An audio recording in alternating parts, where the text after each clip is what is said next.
What's up, everybody? Welcome to another edition of the Reality TV RHAPpy Hour. My name is Jordan Parhar, and today we are back doing some Big Brother Canada 5 preseason coverage. Today we're doing our special draft podcast with the entire LFC. Should be a lot of fun. Let's introduce the panel if you are unfamiliar. First is a man who was just bragging to all of us that the Big Brother Canada official Twitter account tweeted him back today.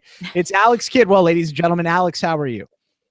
Was I bragging, Jordan, or was I just asking if you had seen a thing? Oh, you were proud. You were. It proud. sounded like a humble brag to me. That's not at all what it was. You refused to let me provide any context, and then you started a podcast and made it into a thing that it's totally not. Jordan was like, wait, hold on. Let me. I'm canceling the show. This is ridiculous, and I get the worst treatment. Absolutely absurd. Alex, okay, I'm sorry. I was so concerned when you said last show that someone punched you in the face. I almost cried after. Okay. Well, here's the say that I treat you bad. I love you, man. I love you. Here's where you're mistaken. I've been punched in the face multiple times. Oh no!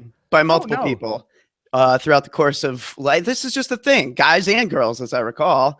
That's not a thing, man. This is what happens. I'm not sure that's a thing. No, that's not a thing. I think it is. Let's talk about happy stuff. Why did Big Brother Canada tweet you today? So, okay. Long story short, they did this pig psychology test, right? Right. Did everybody see this on the website where everybody in the house has drawn a pig and they're like interpreting the pig psychologically? So I went into the Microsoft Paint and I made myself a pig and I threw it on Twitter and said #interpret me. And Big Brother Canada told me my pig was beautiful. So that's all I wanted to say. Okay. I thought it was a good anecdote, Jordan. That's all. Just like the vanilla yogurt, Alex. Just like the vanilla yogurt. Except I remembered where this one was from. Yes, that's good. And hey, about the punching in the face thing, it's just good storytelling. It's not anything that was like serious. I've got some stories. That's all I can say. That I do know from hanging out with you, Alex. You're stories for days. You guys all have stories. That's why I love this panel. Okay, next on the panel is a woman who I just found out loves Chipotle. It's Melissa Denny, ladies and gentlemen. Melissa, how are you? I'm good. I'm very, very excited to actually get to talk with you guys. I'm very sad that I missed the last podcast, but I'm very excited. I have a lot to say about the, new cast. Yeah, Melissa's actually like printed out notes and stuff. So this is what I love when new people come in. They come in thinking that they have to work super, super hard to impress us. So this is good. Melissa, I like this. Wait, we don't? No. Okay, well, rip this thing up. Oh, right. Okay, well, not yet. Don't rip that like John or Neta ripped that picture of John in her ET Canada promo. And next on the panel tonight is a man who is back in Boston after flying across the country for an American Ninja Warrior taping. It's Taran Armstrong, ladies and gentlemen. Taran, how are you? I might be dead. I'm pretty sure I am, actually, because as soon as I got home, like I adjusted from the 3-hour time difference and then daylight savings also. So I don't think I've actually slept in like 5 days. Plus, you've got a snowstorm coming, right? Are you okay? Are you prepared? You can never be prepared for a snowstorm, Jordan. Okay. So good to know. And hopefully your internet doesn't go like old school Alex Kidwell on us and die halfway through this. But if it happens, I'm not going to complain because that means you're not going to win this draft, and that's what I want to see. That would be the only way I lose this draft. Of course. And next on the last but not least is a man who also wants to see Taran finally lose. Brent, welcome out, ladies and gentlemen. Brent, how are you? Yes, and I love the fact that there's now 5 of us. It takes like 5 minutes to get through introductions before we even talked about anything. Just throwing shade, Jordan. I for one like the introductions. If you don't like them, let me know, Brent. But I get my FaceTime. I'm not complaining. I was just noting the fact that with Kidwell going on about love tours and punching in the face and whatever, that we're into the 7th minute here, and I haven't even gotten to me yet. So that's all. I just want my piece of the pie. That's all. Well, Jordan likes his introductions like he likes his Snapchat. He surprises you with it. He's like, right? Just randomly out of nowhere. Oh, a Snapchat from Jordan. I haven't seen it in 3 weeks. Right? Yeah, that's actually really good, Alex. I like that comparison. If you want to follow me on Snapchat, Jordan Parhar. I don't have anything good coming up. I actually will have something good this week. I'm not going to tell you when it is, but it's coming. Be ready. All right, let's talk about some Big Brother Canada here. Let me set things up for you guys. We are live on robhasawebsite.com. We got the chat room going.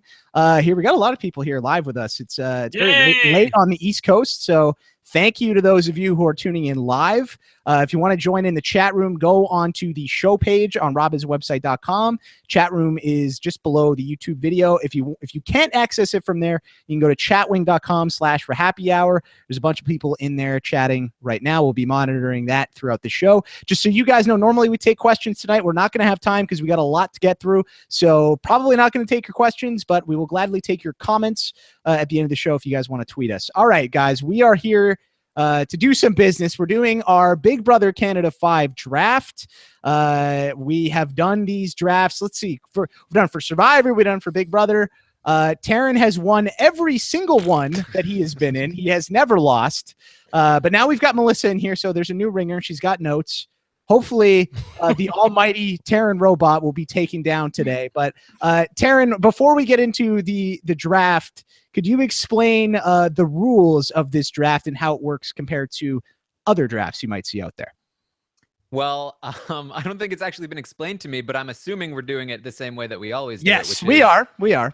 Yes, it's a must-win draft. So the players that you pick, one of them has to win, and that's how you win the game. There is no other way to win. We will do this as a snake draft. So the first person will go first, second, third, fourth, fifth, and then the fifth person will go again, and we'll go backwards from there.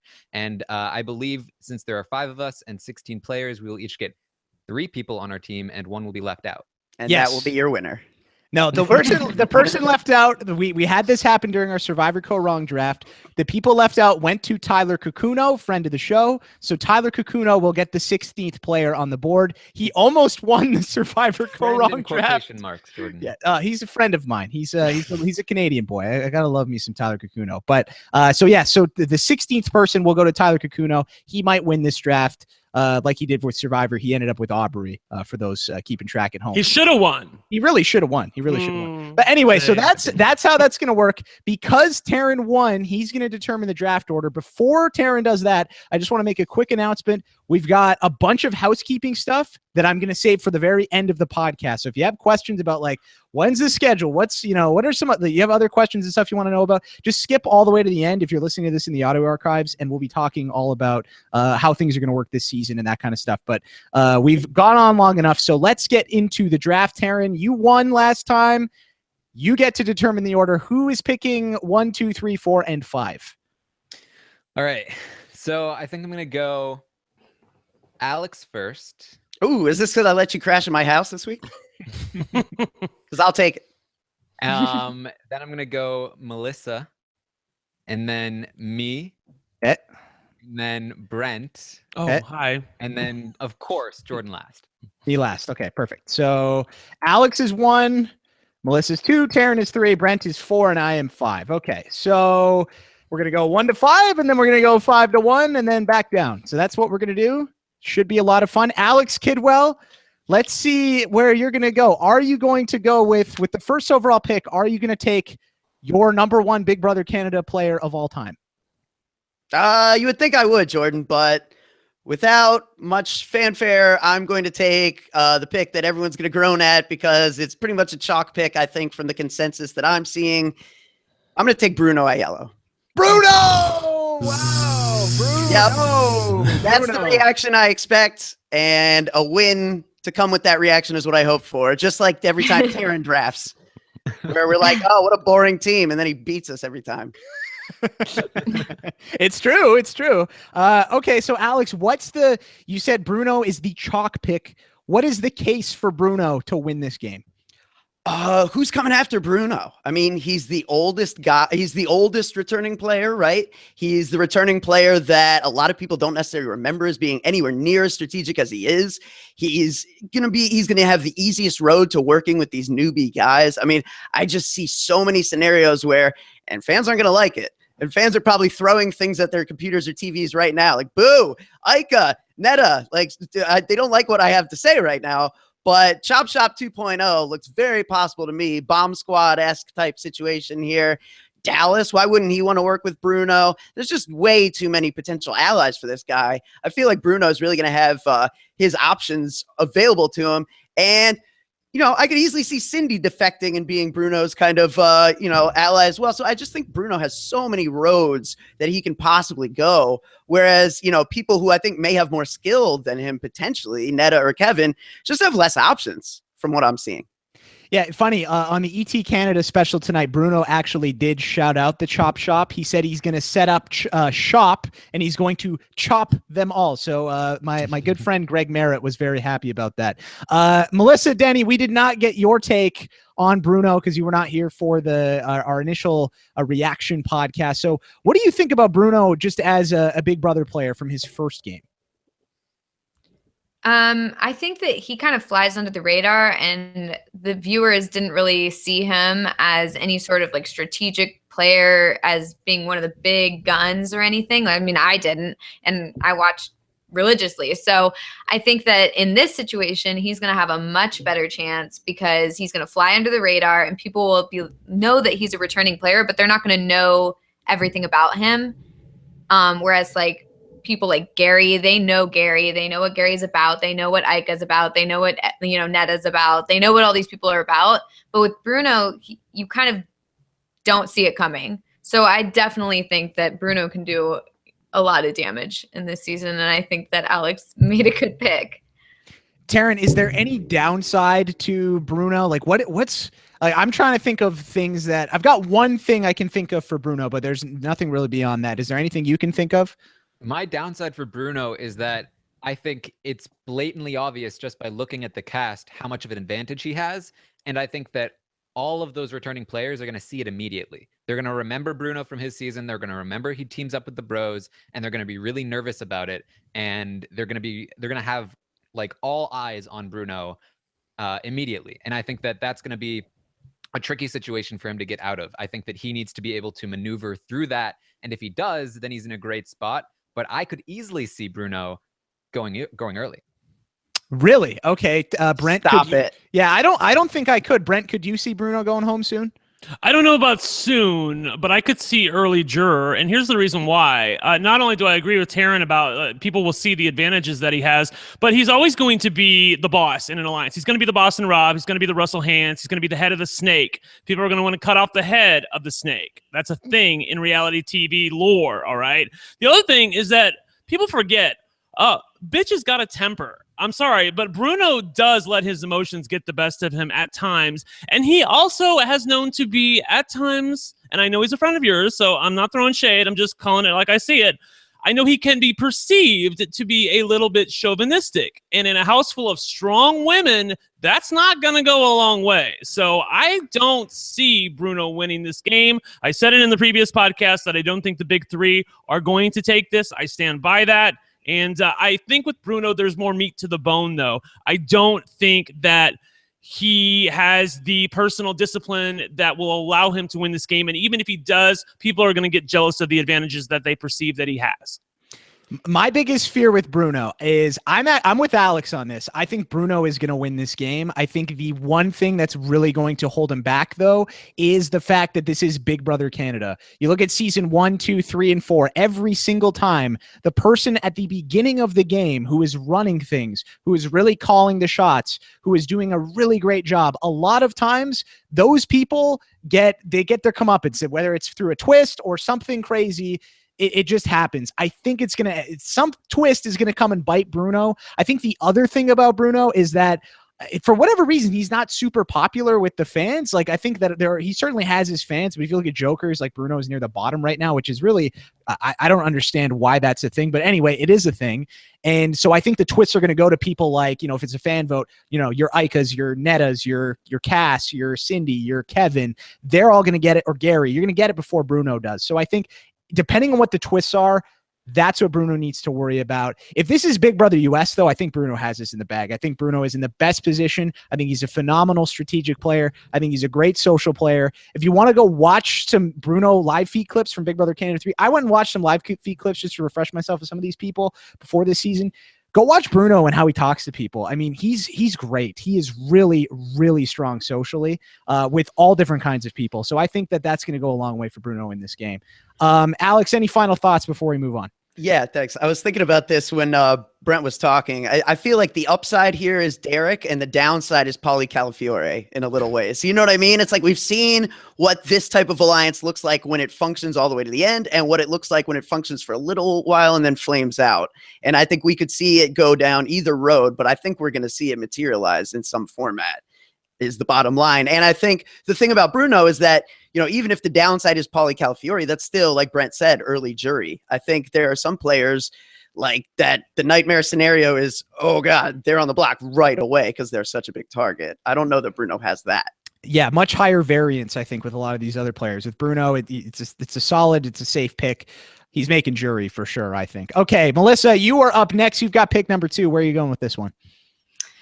Well, I would be absolutely remiss if I did not pick someone who I've been talking up for like the past 7 months and even before that, but I just mean on the podcast, although I haven't been on the podcast for 7 months. But anyway, I digress. My girl, Neta.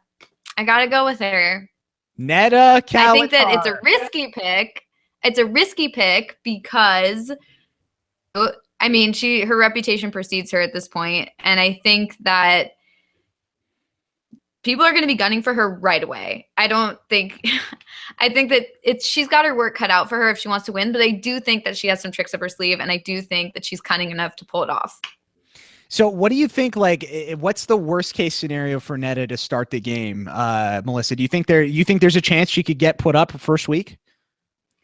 It's totally possible. I mean, if you have people like, it just depends who she makes friends with and who she aligns with right away. Like, I mean, if people like Cass or, you know, Aika, if they start to form something, then that's great. But there's also the possibility that they could be like, she is so strong. You saw what happened during her season and just totally take her down. And I could absolutely see people turning against her right away. But Brent, what do you think about, you know, a lot of people are online, they're talking about, oh, there's this, they want the Neta, you know, all the girls to work together, you know, Aika, Cindy, Neta, Cass. Do you think that's possible to get all 4 of those strong women working in one alliance together? I don't think that it's possible in a vacuum. However, I do think that it's possible in reaction to the perceived bro alliance that Bruno might put together. They might think, you know, we need each other. We might hate each other, but we need each other. I don't really think that there's any possibility that Neta goes home first unless you get something like somebody who dislikes her, like Gary, combined with like Dimmitri as HOH or something like that.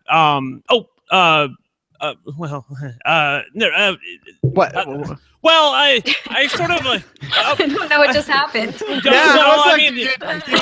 one of your circuits go? I've been podcasting with Brent so long, I understood exactly what just happened there. Isn't that okay? What just happened, Alex? So Brent realized that there's information out there about HOHs winning jointly for this first competition, but then he simultaneously realized that that's something we hadn't necessarily talked about, and is that a spoiler or not? That was revealed on the ET Canada special tonight, Brent. Oh, so you are in the clear. Don't worry. Oh, good. Okay, cool. Well, yeah, that's why I stopped, because I was like, I don't want to spoil. Oh my God. Yeah. Okay. Well, I do think there is a small but non-zero chance that Neta is the first boot, and I think it would take, because it's going to be joint HOH where it's one veteran and one newbie, and they have to agree on the nominations. If Gary combined with like one of the bros ends up as HOH, I could see them coming together and saying, let's get rid of her now while we have the chance before she gets her claws into the game. And that would be sad. So, but yeah, that's why I stopped all of a sudden, because, you know, on certain podcasts you can spoil and other ones you can't. Big Brother, you normally can, because we're all up to date on the feeds. And I just realized that the show hasn't even aired yet, and I already have information about it. It's all good, Brent. We're good. It was on the ET Canada special, and it's still preseason, so you can just not, you know, getting rid of some. Yeah, of the somebody in the here. podcast saying Brent's rusty. F you, bitch. Okay, I'm here trying to keep it together. Give me a break, all right? Anyway. It's okay. It's okay. I'm rusty too, Brent. All right. Taran, I want you to jump in here. What's after, you know, having a few days to think about this? You know, you were in LA when the cast came out. Now that you're back home, you're settled. Where are you feeling now? How are you feeling about Neta's chances? I love Neta. I think she's going to do decently well in the season. I don't think she's going to win. That's why I wanted Melissa to take her first, because I would feel obliged to take her if she didn't. Because Neta's just so amazing. Like, you know, you want to bet on Neta, but I just feel like it's going to be so hard for her to get to the end. She couldn't even get to the end on her first go. And now with this huge reputation, I just feel like, who's going to take her there? And can she win her way there? I think she's definitely capable of winning some competitions, but I think around mid-game, she's going to start to be a real threat, and there's going to be too many other returning players who know how to handle her, that she's not going to be able to make it through. Alex, how do you see your boy Bruno and Neta interacting on this season? I think Bruno is going to want to target Neta pretty quickly. And I think it's not necessarily a personal thing. You know, I'm sure it'll anger fans, and I understand it. But I think Bruno is going to want to maximize his chances of winning this game. And Bruno's best chances of winning this game are if he can convince some of these meatheads to put like Neta and Cass on the block right away. I know fans don't want to hear it. And fans are again, everyone's throwing bottles at me right now at home. Like, just boo this man. And I get it. But if Bruno's playing to win, that's what he needs to do. Because then he's left with a bunch of people who don't know what they're doing, and Cindy and Aika who are volatile. And that looks good. That looks real good on paper if you're Bruno. All right, Taran, you were up with pick number 3, sir. Where are you going with this pick? I've got to go with Kevin. I said it on the preview. I feel like he could be fooling me again. He could go in and do the same thing he did last time, which was pretty disappointing. But I really feel like he's learned his lesson, and I feel like he knows what to do going in there. And I feel really good about his connections to the returning players. I feel really good about his ability to connect with the new players. And I feel like Neta, he will have some trouble down the line and toward the end game, but he doesn't have the same reputation that Neta does, in the sense that, like, he's kind of known for being screwed at the triple. He's not necessarily known for being as flawed as he is in his game, but I don't think he's also got the reputation of, like, really, really dangerous player that he may have had if he was a new player, because he's like, who is this guy? They know who he is. He's funny, goofy Kevin. He's got a little bit of an edge to him. He's a poker player, but I think he can go really far in this game, and I really think he can win it. Melissa, we didn't get your take last week either on Kevin. So what do you think about Kevin's game, and what do you think he needs to do better this time? Sorry, are you talking to me? Sorry, I cut out. Yeah, yes. I was talking to you. Sorry. So what do you think of Kevin? Yeah, so your thoughts on Kevin, because we didn't get that last week. Oh, he was going to be my next pick, so I think Taran picked well. I think that I think he is more mature than he was last time, and I think he's going to try and play differently. He's not going to get involved in a showmance and be distracted, or at least he says he's not. Who knows what's really going to happen, but he says he's not going to get involved in showmance. He says he's going to be, more serious about the game and just more focused, and I think that he can totally do it. I think that he was great last time. I think that he kind of fell off a little. I had high hopes for him, but I think coming into this, I think he can really pull it out. So he was going to be my next pick. So Brent, what do you think that Kevin needs to do? Like, what was from your perspective, watching Big Brother Canada 3 so closely, because that was when you guys were in your live feed correspondent competition. What do you think the biggest flaw was in Kevin's game that first time around? I mean, it's tough to say. He got involved in a showmance. He says he's not going to do that this time, although I've heard other people, hello, Nicole, say that they're not going to get involved in a showmance and then instantly go back to their old ways. So it's definitely possible. Although Kevin seems to have more discipline. I think poker has taught him that, or, he learned it from poker. One of the things that I worry about Kevin is that he's utterly charming. I mean, that was so evident in his interview with Rob, in the other videos on Big Brother Canada, ET, what have you.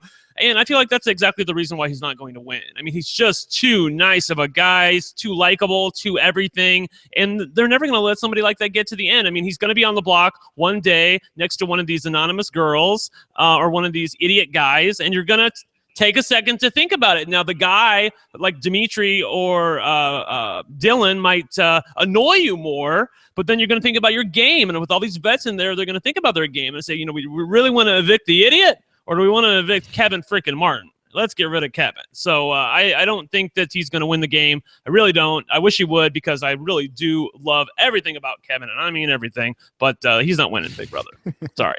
Yeah, the target on Kevin's back is very large. I mean, he is a triple threat. I mean, he's got everything going on. I think there's a reason, Alex Kidwell, you ranked him #1 as the best Big Brother Canada player of all time. As ludicrous as that was at the time, I do see what your point was. He has the potential to be that, certainly. Don't prove me wrong, Kevin. Yeah, let's do it. I'm excited to see what Kevin could do. I think he can do great in this game. I'm just worried about that target. I think that the advantage Bruno has over him is that Bruno doesn't have that notoriety. Bruno is great in comps. I don't think people really recognize that, though. Whereas with Kevin, they look at him and they're like, oh, this guy's going to definitely win competitions. He's smart. He's charming. You know, we got to get rid of this guy. Right, and he has said that he's not going to throw any comps whatsoever. That worries me. Yeah. The fact that he's not throwing comps as well, which, I mean, it's in some sense it's good because people already know he's good at comps, but on the other hand, it's like, okay, well, you know, for these newbies who might not have realized that, it's just going to put you at the forefront of their minds just that much more often. Alex Kidwell, is there any chance Kevin does live up to that #1 BB Camp player of all time? Is there anything he can do to officially achieve that status at the end of this season? Oh, yeah, of course. I mean, what Kevin needs to do is get in with the majority early. That's something he wasn't able to do his first game. He was kind of had his back against the wall too soon, and then had to win competitions too soon, and then made himself a threat too soon. Whether it's Bruno and guys that win out, or it's like Neta and Cass and girls that win out, he needs to be in that majority early on so that he can have a bit of a buffer of safety for the the early game, and then start to maneuver at like the mid game point, right around when like Peely won HOH and he was convincing her what to do with Candy. That's the time for Kevin to shine and really start to change things up. I think it is interesting though to note, first 3 picks, Bruno, Neta, Kevin, and you know, me and Brent, like one of the first things we talked about in our draft is like, who do you have? Do you have Neta, Kevin, and Bruno, or do you have the field? And I think that would be like the Vegas line right now. Like those 3, I think, have so much winner's equity that it's about a coin flip. Like that's about where I would draw the line. So I don't know if you want to call it like Nevuno or something, but Nevuno versus the field. That's the question going into this season. Nevuno. I like it. Brent, you've got the next pick. I don't know. I think there's one more person that I would throw into that category of 3 people. I think this is who you're going to pick next, Brent, but maybe I'm wrong. Who are you going to take? I'm going to be honest. I'm just going to be real with you people. In the past, when we've done these drafts, I've always written out everything ahead of time and said, you know, this is how I rank my people. But I've done nothing this time because I thought about it and I decided to go the Nicole Stradamus route, where you know you just like look at the board and magically divine what's going to happen. My plans. And so I am vacillating between 2 people. I'm vacillating between the person you think I'm thinking of, and I'm vacillating between someone else. And I'm just going to go with my gut on this one. And I really do feel like there are shades of Big Brother 13 on this one.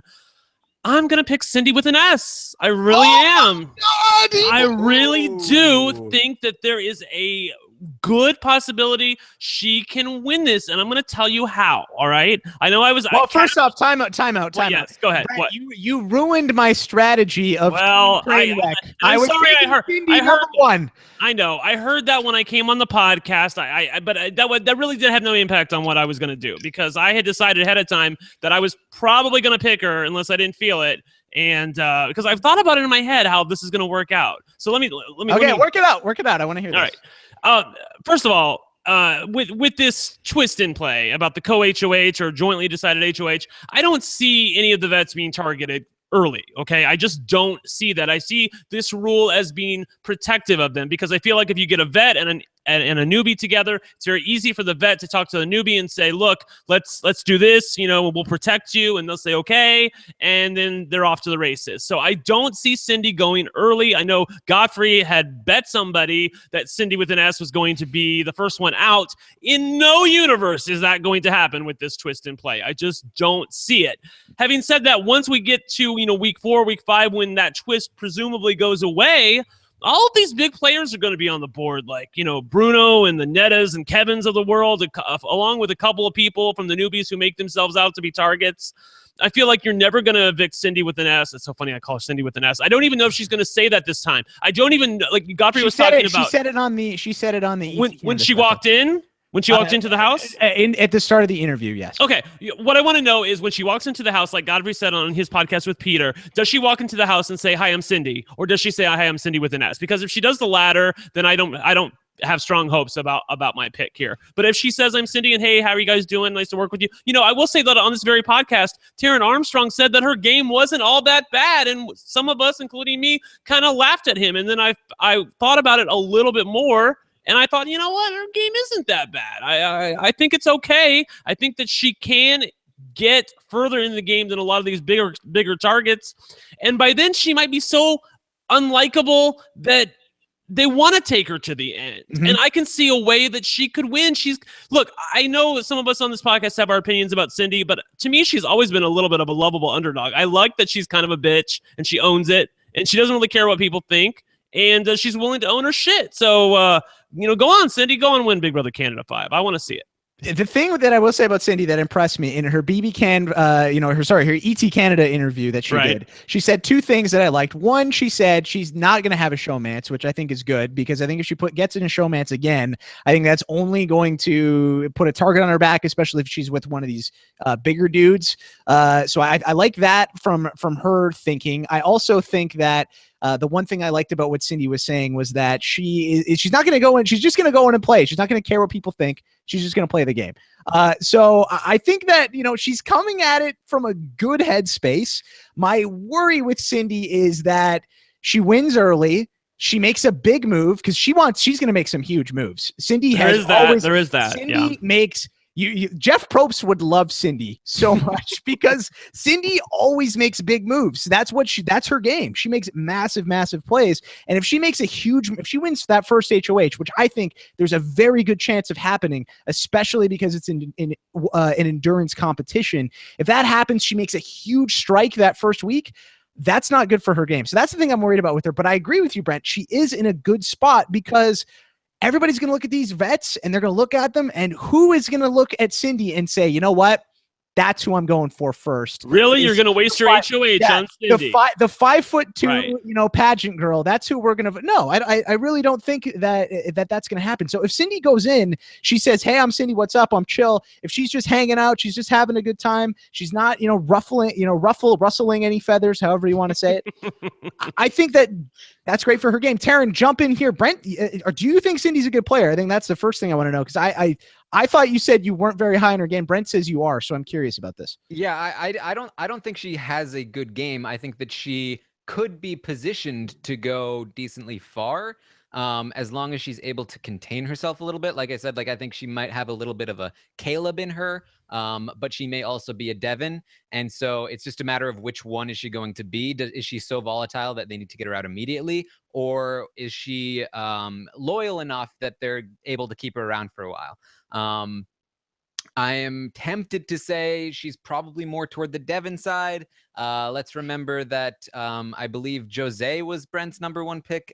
This is true. So we'll see how this goes. People, I swing for the fences. All right, that's what I do. Melissa, how did you feel about Cindy's game on Big Brother Canada 3?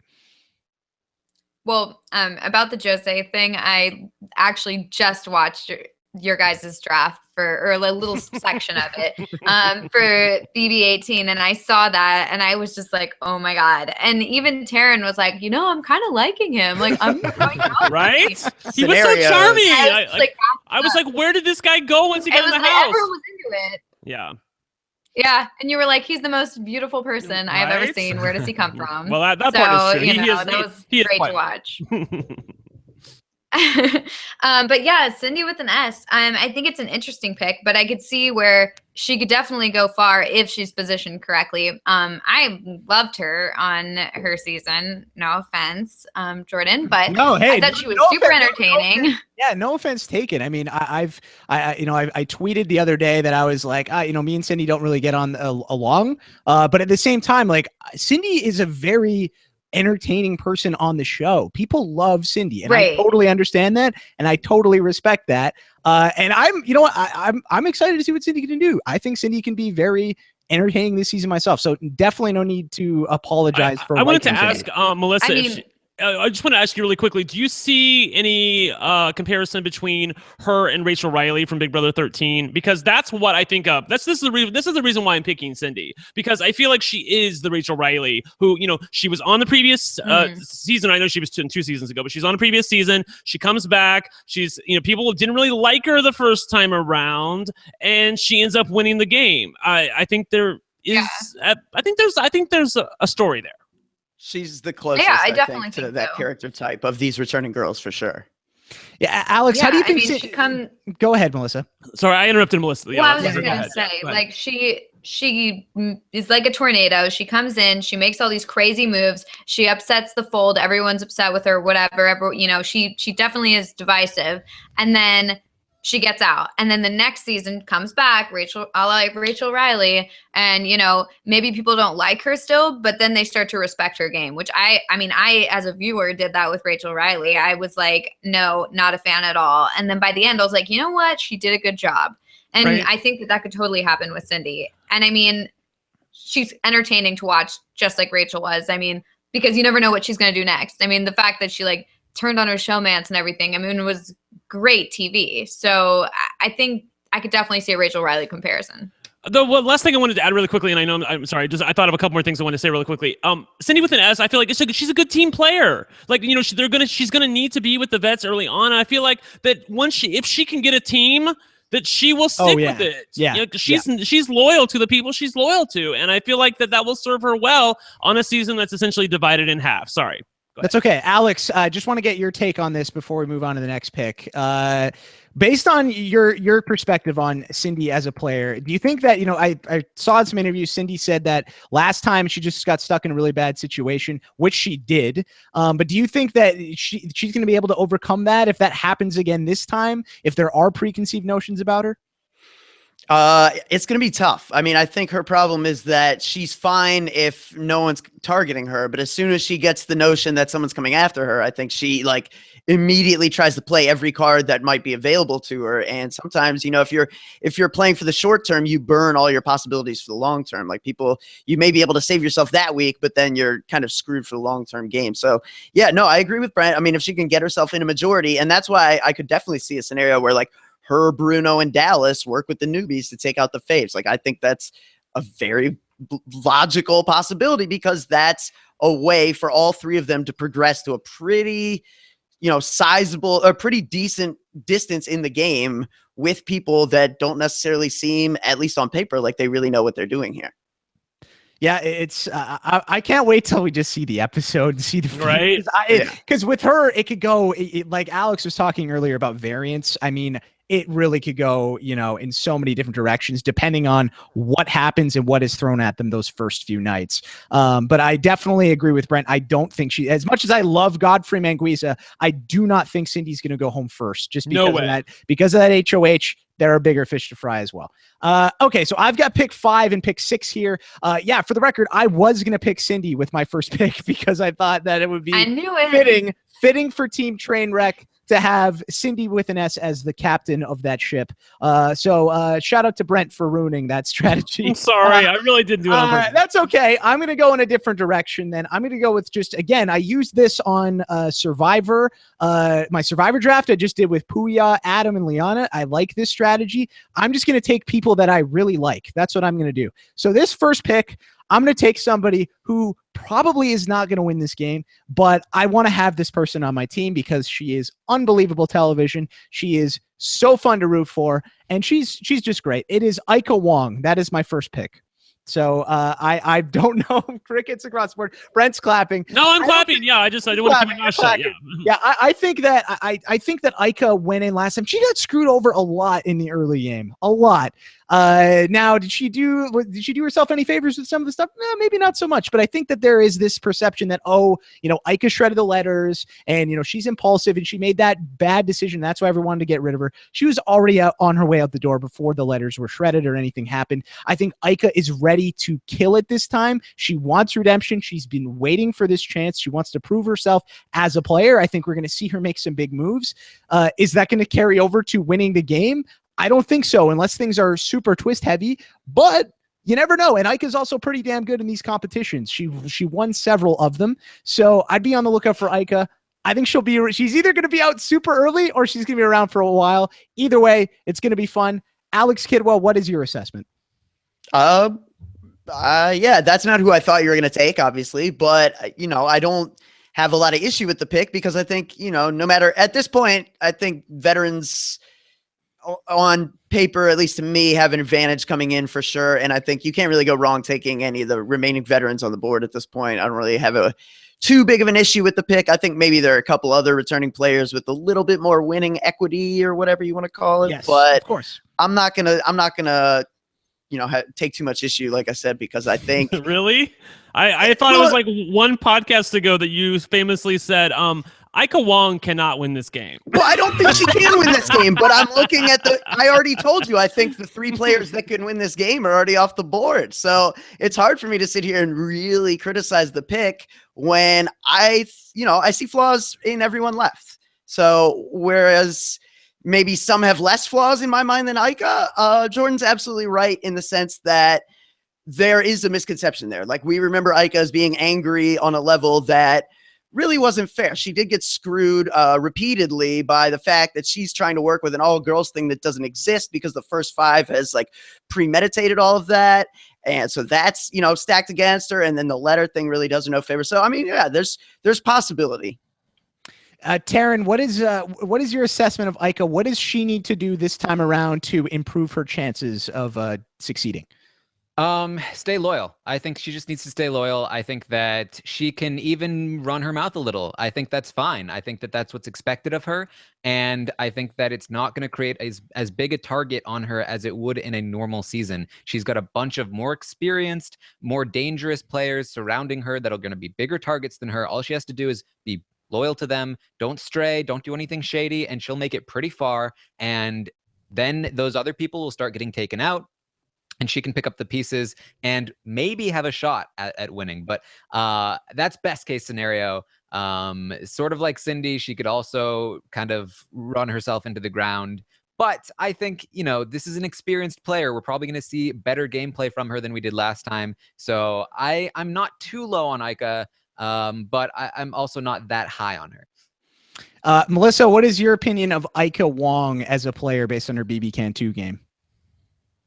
Well, I love Aika, but in terms of her ability to win this time around, someone in the chat actually said that they think Aika's downfall is going to be that she's going to get tunnel vision about one specific person and be like, we have to get that person out. And then it's going to be her downfall and she'll be the one getting out, which I could absolutely see happening. Like, totally. Because she seems like the type to just hold a grudge and to never let go and to be like, I want this person out now. And then it'll just flip on her. And I also think that she's going to struggle with, I think her mouth is going to get her in trouble at one point or another for sure. And I think that there's only so many times that people can be, like, oh, that's just Aika. Oh, that's just Aika, before it turns serious. And people are like, we just got to get her out. So I think she's going to struggle, but I love her. And I want her to stay around as long as possible because she's, great to watch, but I just don't necessarily see her winning. Yeah, I think that's a really great observation. You had these moments, right, where Aika and Rochelle are just sitting there talking ad nauseum. We got to get Heather out. We got to get Heather out. They're so anti-Heather. And they're saying this stuff to Sabrina and Mumsy, who are double dipping on them every chance they get. So, yeah, that's a big piece of it, I think. Big issue with Aika's game last time is that she didn't really care for Heather at the beginning, and then she had huge beef with Sabrina. Brent, do you see anybody be on this cast being the Sabrina for Aika this season? Oh, gosh. I mean, it's possible that Cassandra could be that girl. I don't know for sure how. The newbies, I don't know too much about them. I still feel like we need to see them on the screen to know much more about them. But I feel like Cass could annoy Aika. Cass is going to get a lot of attention. Cass thinks very highly of herself, that she played a basically perfect game last time and just couldn't win a competition at the end. I know some people in this panel will take issue with that. So I'm sure some people in the house are going to take issue with that. The one thing I was going to bring up about Aika is that, correct me if I'm wrong, but Aika's a mom, right? She has a kid. Yeah. Yes. I do feel like that if she's able to get herself to the end, that that will go a long way towards winning a jury vote. I feel like that there are, people on a jury that, they're going to be bitter about the two people who got to the end, especially if they're two vets. Let's give it to the mom. Let's give it to the family girl. So I don't, I've seen it work on other reality shows before, and I don't think it's bad that she has a child. That I think that will work in her favor if she's ever facing a jury. And I know some people on this panel have said, Aika can't win Big Brother. I think she could. I just think she needs the right opponent and she needs the right path. Hey, it's Big Brother Canada. Anybody can win this. So you never know what magic carpet ride Aika Wong could go on this season. But man, if she wins, it'll be a lot of fun. And maybe anyone can win, Jordan, but it's more fun to say they can't. Fair, Alex Kidwell. Okay, I've got another pick here. I'm going number 6. Like Brent, I actually don't know what I'm doing with this pick, so I'm just going to do this like at random. I'm going to pick, just because he stole Cindy from me, I'm going to steal his person from him. I'm going to take Cassandra Schadenfar with pick number 6. That wasn't random at all. Yes. I know, right? Yeah. I thought when you were talking about this girl, and I thought you were going to say Cass for number 5. So that's when you said Aika. We were all like, "Oh, yeah." No. Cass number 6. I really like Cass. I think she's great. She was awesome on the show, and I think that she showed she's got a lot of strategic chops. So Alex, I want to ask you, why do you not include Cass in that top 3 potential winners that you've created yourself? Because I felt like if you give me Cassandra 2, now it's unfair. Now I'm making a declaration that's like, I'm taking too big of the pie. You know what I mean? I want it to be a fair bet. I think Vegas lines are all about making a bet where you really struggle about which side you want to take. And if you give me Cassandra 2, I think the vast majority of people are happy to say those 4 versus the field. I think Cassandra, I'd put like the other 3 slightly ahead of her in terms of my, interpretation of what they can bring to the table that can allow them to win this game, simply because I've seen Cassandra more often dig herself a hole that she then has to dig her way out of. From my perspective, Neta, Kevin, and Bruno played cleaner games. Cassandra played a very strong game, and she's very, very capable, but a lot of times she had to get herself out of situations that she really didn't need to be in. And, in Neta's case, you can certainly make the argument there too, that she had to, dig her way out of a hole. But in a lot of ways, that hole is something she can't control, in the sense that people came together and made an alliance before she ever walked through the door of the house. So I see it a little bit differently, where you've got Cassandra like saying something she shouldn't right when Levito wins HOH. Like, there are just a couple moments I've seen where Cassandra, where she needs to be able to rein it in. I guess you can make the same argument with Bruno too. But for me, the difference is that I see a lot easier of a road for Bruno to just like buddy up with these guys. I mean, Bruno's like a professional gamer. Bruno's born to just find a random dude and make a connection over nothing. I mean, that's what he's born to do. I think, like Derek, he's going to have no problem doing that with generic Caleb 3.0 or whatever you want to call this Mark guy or whoever. So that's, to me, the separating factor. Now that you say that, I wish Beast Mode Cowboy was on this season, because I would love to see what Bruno would do with him. Brent, I want you to tell us why you disagree. You think Cass is great. I want you to talk about why Cass does have a really good chance of winning this game. Oh, I think she does. Look, the funny part is 2 things. Number 1, when Alex was talking, he was like, well, if you give me Cass 2, I thought he was talking about Cass like 2.0, not Cass. Yes, T-O-O, me too. Right? I know, right? When he said that. So I get what he's talking about when he wants to include Cass in the pie, but he thinks by baking her into the pie that the pie then becomes too big and it's not a fair bet. I get what he's talking about. I do think that Cass belongs in there. Cass would have probably been the safer pick for me. I think she has a bit of Tony from Survivor qualities to her, in that she does make situations that she shouldn't be in and then spends the rest of the time digging herself out. Like, her mind is constantly racing about strategy and what she wants to do in the game. And half the things she does, she doesn't need to do, but I will give her props for the fact that she's able to fix her mistakes. Everyone forgets that if she would have gotten to the end of Big Brother Canada 4, I think she wins in a sweep. I absolutely think that she gets every vote there at the end, except for maybe Rail. I think that it was just a bit unfortunate that, like I said before on the previous podcast, she got a little unlucky. I can't believe that freaking Joel and Tim couldn't win one of those competitions down the stretch. If they do that, then we're looking at Cass, and she's the winner, and she's not even back this season. So I do worry on the flip side of things that Cass, her ego, if it gets in the way, I feel like many of these people are not going to suffer fools well, and she could be on the wrong end of a nomination really quickly. Taran, do you think that Cass being away from the game for less than 12 months is a good thing, or do you think that's a bad thing for her going in the second time? I think it's a bad thing. And we had this conversation at the last podcast, but I don't think that she was unlucky. I think that she was very lucky throughout the game.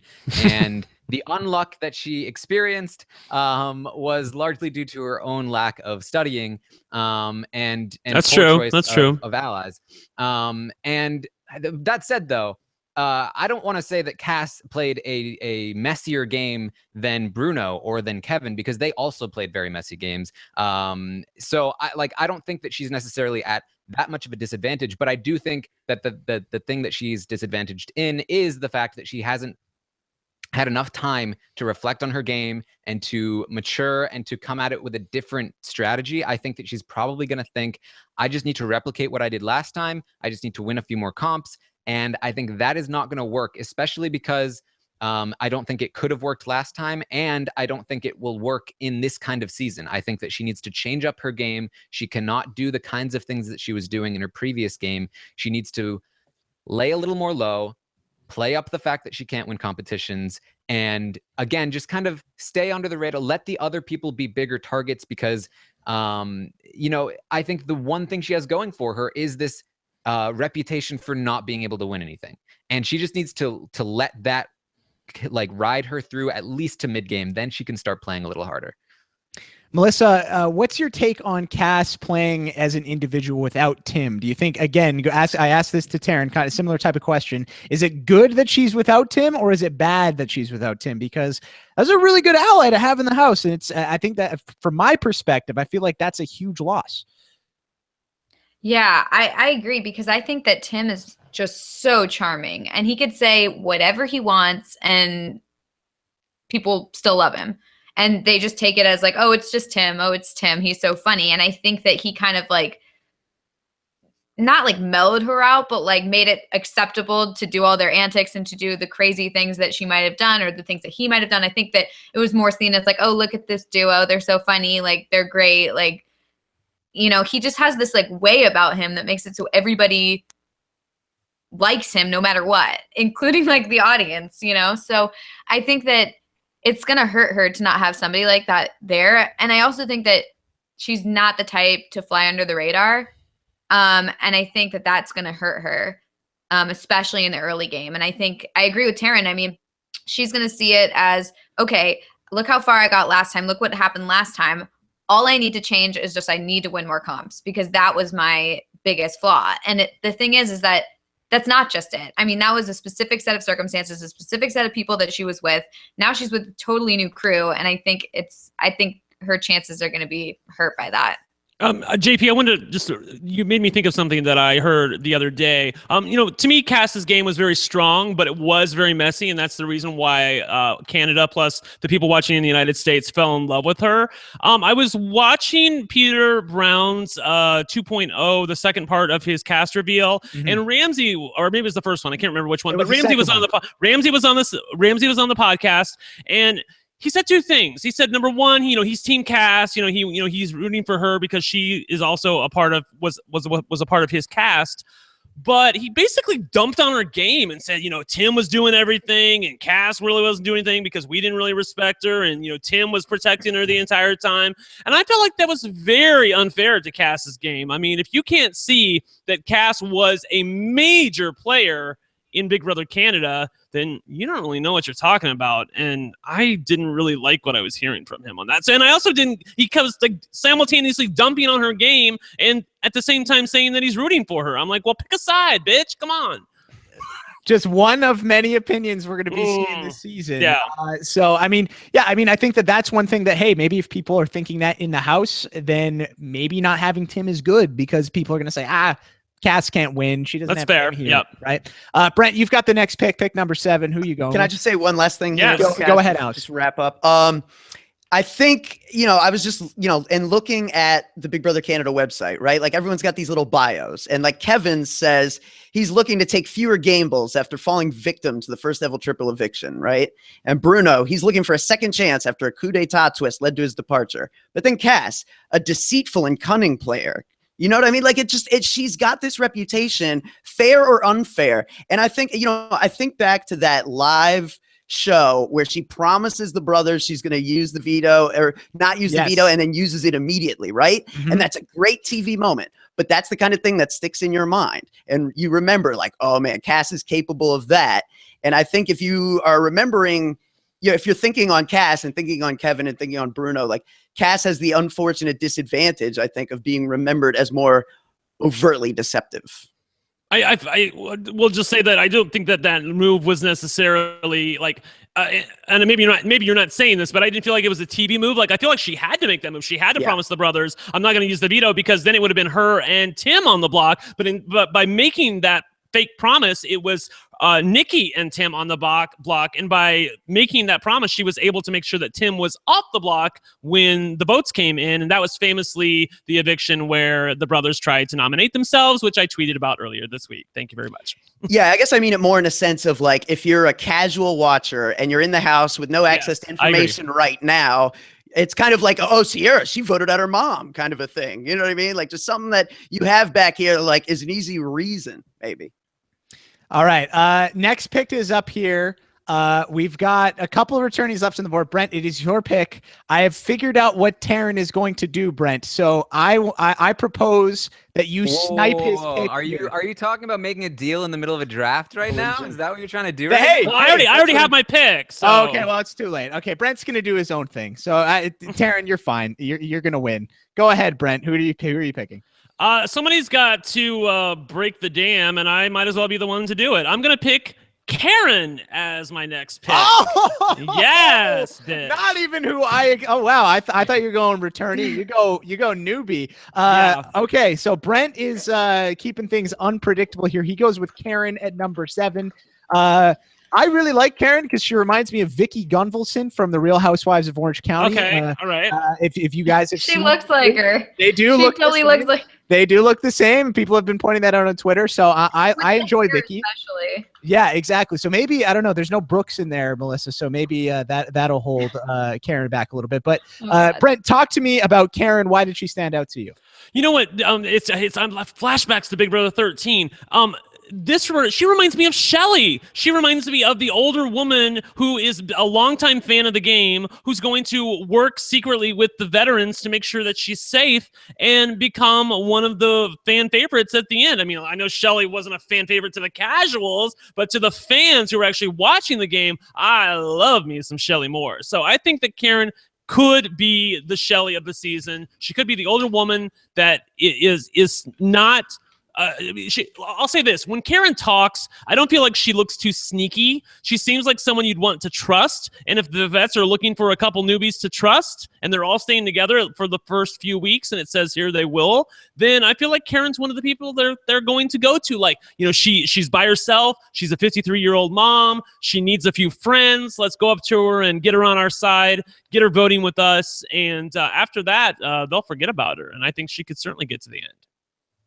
Taran, what do you think about Karen? And were you happy? I couldn't tell if you were happy that I picked Karen or not. I think he was very happy. Okay. Happy. Why were you so happy, Taran? Because somebody in the chat recognized my strategy and you saw it and you almost blew it up. You're smart. If you would have put me at 4, I would have stopped you. But exactly. Anyway, okay, go ahead. So Karen, I think that Karen's really smart. I think that she has a lot of good skills to play this game. But the thing is, I think she's too smart for her own good, especially in this kind of season. I think that the returning players are going to recognize that she's too smart for her own good, and I think she's going to be a target very early. Add to the fact that she's probably going to have a little bit more of a hurdle than everyone else fitting in because of her age. She talked way too much about targeting the big threats, the brains and the bronze or whatever it was. I really just feel like she's going to be the person that's like, guys, come on. We have to stick together. We have to target the returning players. It's the only smart thing to do. And she's completely right. And she's also completely wrong because it will single her out and she'll go home pretty early. Alex Kidwell, so she's Glenn? Yeah, she's Glenn. Well, who's her Victor and Paul? Alex, what do you think about Karen? I personally got Kale vibes from her because wasn't Kale a realtor? Karen's a realtor. They're both moms. They're about the same age. I feel like they're going to go with a similar strategy. You get that vibe, Alex? I thought Kale owned the town she lived in or something like that. She might, I don't know. Victoria is not the largest town, but it's also not a super small. So I don't think Karen owns that quite yet. But what do you think about her? I've noticed on Twitter the last couple of days, she seems to be a trendy pick. A lot of people talking more about her, I think, than most of the other new players. I think that's probably with good reason. A lot of these guys seem dumb, and a lot of these girls besides her are so young. I mean, can you really expect them to be that young, figure out a new game against returning players that have age and experience on their side? It just seems like such a tall order for a lot of these people. So I think that Karen is, she kind of stands out as a decent option amongst a sea of bad options, if you will. But I also agree with Taran in the sense that she's 20 years older than Bruno, who's 33 and is, I think, the next oldest person on the cast, which is a huge deviation. And that's something that you have to overcome. That's just, the nature of social dynamics. I mean, it's unfortunate, but she's not going to have as many things she can go to be able to talk about. Bruno has the advantage of being a gamer. So even though he's 33, he knows all the vernacular of a 16 or 17-year-old and can easily just get into it with someone who's maybe 22 or right out of college. And, maybe she has that. I don't know how old her kids are, and, maybe she's very cool, but I just think being the only person set out like that, it makes it very hard to go all the way and win. Her kids, I believe she said, were 21 and 22. So yeah, they're like that helps. 20s, early 20s. Yeah. So it her doesn't hurt. Yeah, so her kids are at right around that age of who she's gonna be hanging out with. But they don't tell her everything either. I promise you that. No, they definitely do not. Melissa, what do you think about Karen / Vicky? Well, also with the fact that her kids are the same age, like at first when she said that, I was like, oh, that's good. That means she'll have things to relate to. And, that means she'll get along a lot better. But then I was thinking about it and I was like, she's going to treat them like her kids, maybe. Like there's the option that she might see them as like her kids, right, and treat it more like she's the authority figure. And I could totally see that happening. And so I was like, that could backfire, the fact that they're like exactly the same age. But I really liked her throughout the interviews. It was so refreshing to actually have someone who actually watches the show and who knew about, all the seasons in the US and Canada, and wasn't just like, oh, last minute, I'm going to watch 3 seasons in a row just to get caught up or anything like that. And so I like her a lot, but I think that not only is she going to have trouble relating to other people and socially maybe struggle, I think that it's more than that. I think that at this point, people recognize that it's an easy target. The older person is usually one of the first boots. And so it's so easy to just be like, you know what? Let's just pick her out. Let's get her out. That way we don't have to worry about being first boot. We'll just get this over with. And I think that is going to hurt her, because if I was in the house, I would want to find an easy target. And then if somebody's not, running around, running their mouth, they might be a target. But if there's nobody doing that, then you pick out the outlier. So I think she's going to struggle. Yeah, I think in Big Brother Canada in particular, I think we've seen that the people who are a little bit older than the rest of the cast, they definitely stand out and can be targeted early. I mean, we saw it on, my season with Risha. You see it with somebody like Paul Jackson. I mean, part of that was his own doing. Right? And same with Suzette, I guess, as well, right? I mean, she made it a little bit further, but people were going after her because I think it's just relating to people when there is such a big gap. It's hard. And I like what Alex pointed out with Bruno. Bruno is going to be fine in that regard. I don't know if Karen is necessarily going to be. Let's jump to the next pick number 8, Taran Armstrong. Your master plan worked, my friend. I need to stop letting you pick the draft order. Well, you can't stop me if I keep winning. Right? Well, I'm not letting. If you win this time, we're not letting you pick the draft order next time, or we're just going to kick you out. Or we're not going to invite you. I'm surprised you let me play. Yeah, we'll soon call it the Taran Armstrong Memorial Draft, and we'll have a trophy with your face on it. That's what it'll be. Okay, tell people about the male you're going to be picking here. Yes, I am picking Dallas. I really feel like Dallas is in a great spot here. He does not have a bad reputation from his previous season. I think that he is somebody that will really benefit from being on a returning cast with new players as well. I think that Dallas, in many ways, could be the backup Bruno. If Bruno goes because it's too obvious that Bruno is dangerous, Dallas is the one that can swoop in and grab those bros instead. And people are going to underestimate him. I think that there's a good chance that he has actually matured in the year that he hasn't been playing. A lot of things have changed in his life. He's lost some weight. I think that we could really see an interesting game from him. Probably a boring one for most people, but I have high hopes for his chances, and I really think that he could do well here. Melissa, how do you feel about Dallas, and how do you feel about the farting in the jar prank that Alex was so steamed about on our last podcast? Well, Dallas is going to be my next pick, so thanks a lot, Taran. So you like Dallas? You're a fan?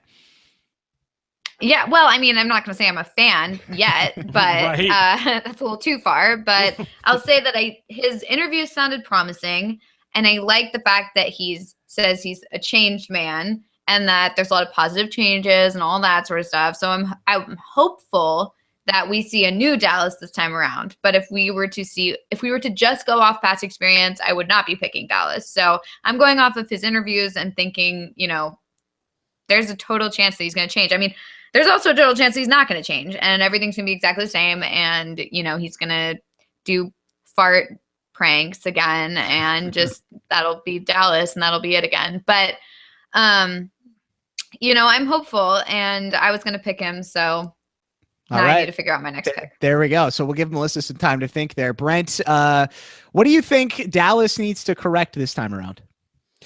I feel like Dallas needs to be more malleable. I feel like going into last season, he was just very gung-ho about his team, and he was willing to go down with the ship. And, some things, I sort of admire that in a way, because it's just so batshit crazy that you think, why are you doing that? Save yourself, do something. But on the other hand, as a reality TV gamer, I can't respect that. You have to be willing to get off a ship if it's sinking. He wasn't willing to do that last season, and that's why he went home. This season, I'm not so sure he's ever going to be on a ship that's sinking, but if he is, he needs to be willing to make the switch. Like, ditch it. What's that phrase? Ditch the, and make the switch. Yeah, you need to do that. That's sorry. I'm looking at 4 straight people, and of course you're never going to get that joke. It's like there's an old gay saying, ditch the bitch and make the switch. Okay, that's what I was going with that. Anyway, so he needs to be willing to, if he's married to something that's just totally terrible and bringing him down in the game, he needs to be willing to make another decision. And I don't know if he's capable of doing that. I will give him props for the fitness. He does look better. In fact, he looks kind of hot. So maybe he'll be able to get into a showman's or two. On the other hand, I don't know that would serve him well. So we'll see how that goes. Yeah, I don't think that would serve him well. I would be very surprised if any of the vets got into showman's, but if one did, I feel like it would be him, because he's the least vetty of the 8 of them. The least vetty of the vets. Alex, talk to me about Dallas. I think he is going to be a guy who is going to try to be the face of an alliance, and I think that that's the problem for him. Taran was talking about this backup Bruno type of deal, and I could certainly see that happening. Do you think Dallas can just chill, or do you think he's going to be at the forefront again, kind of like last time? Well, I think that's not necessarily a problem because I think if you look at the chop shop, Bruno was perfectly content to let Zach be the face of that. You know what I mean? So I don't think Bruno necessarily will have a problem if Dallas wants to charge out front and seem like the leader of something they might put together. But won't other people want to go for Dallas if he's the so-called figurehead, or do you think people are going to see through and realize it's Bruno? Yeah, well, I mean, that's what it comes down to, right? I mean, you could easily see a scenario where they work together and end up on the block, and it becomes a situation of, I think Bruno's the more skilled player, but Dallas is probably perceived as less of a threat. So it's a bit of a toss-up, I think, in that respect. I do know from reading the bios and stuff that he's a big fan of Kevin's. So I think the most likely person for Dallas to work with is Kevin because, I mean, that seems to be his favorite person that's ever played this game. And I think usually you gravitate. Yeah, usually I think you gravitate towards the people you really enjoyed on television. Like you're going to want to work with those people, especially since they're both returning players. It's not like he's new. So I think with that, factored in, Dallas is a really strong pick because, in a lot of ways, I think it could be like he's Cody and Bruno is Derek. And there was very easily a scenario where Cody could have and probably should have won that game, so definitely a possibility. I would love that if the new Hitman is Bruno and Dallas. That would be just so fitting. The Canadian Hitmen, I love it. I can see them on T-shirts. It's great. The thing with Dallas, we'll just wrap on it. Yeah, he does love Kevin. He shouted out Kevin not multiple times just this year, but also last year too. He was very on the I love Kevin. I applied for this because Kevin's the best. Kevin.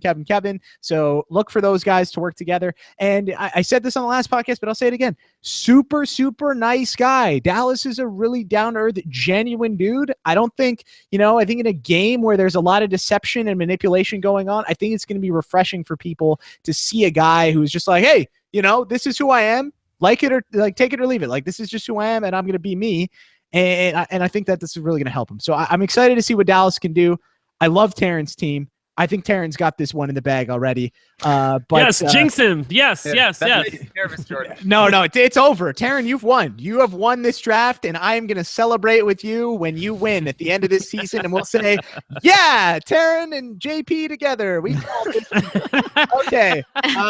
All right, next pick. Melissa, you're up. We've got, from my count, one vet left on the board. Are you going to go in that direction, or are you going to go with a newbie? I am going to go with Dimmitri. Oh, Dimmitri. Okay, Dimmitri is off the board here at number 9. Why do you like Dimmitri? He seems like a bit of a meathead. Yes, he does. Yeah. I liked his interviews. I thought that he could be kind of funny.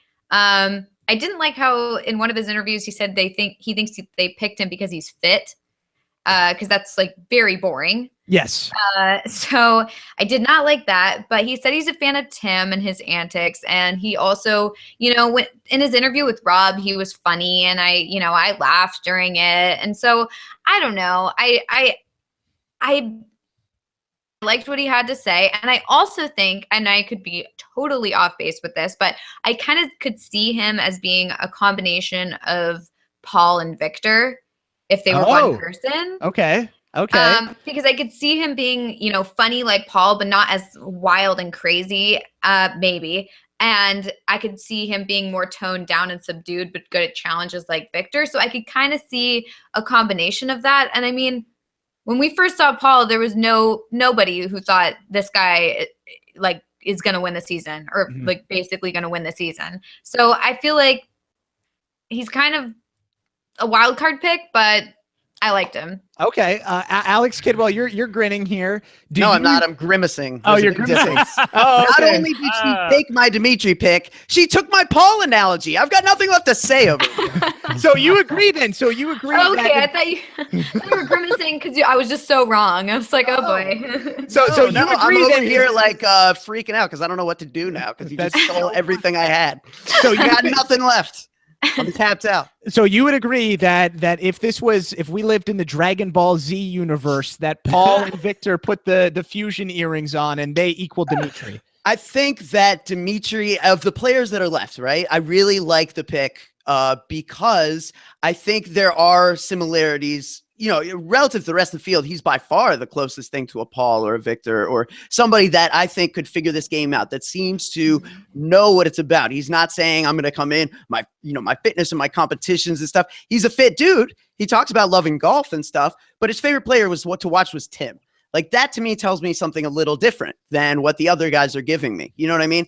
And that just in and of itself, coupled with some of the other kind of quirky, maybe outside of the box things that he has to say, it's close enough to me. It's like enough to roll the dice on, that this guy could potentially be a Paul who gets in with like the Pauly-esque majority at the beginning and kind of figures out the game as he goes along.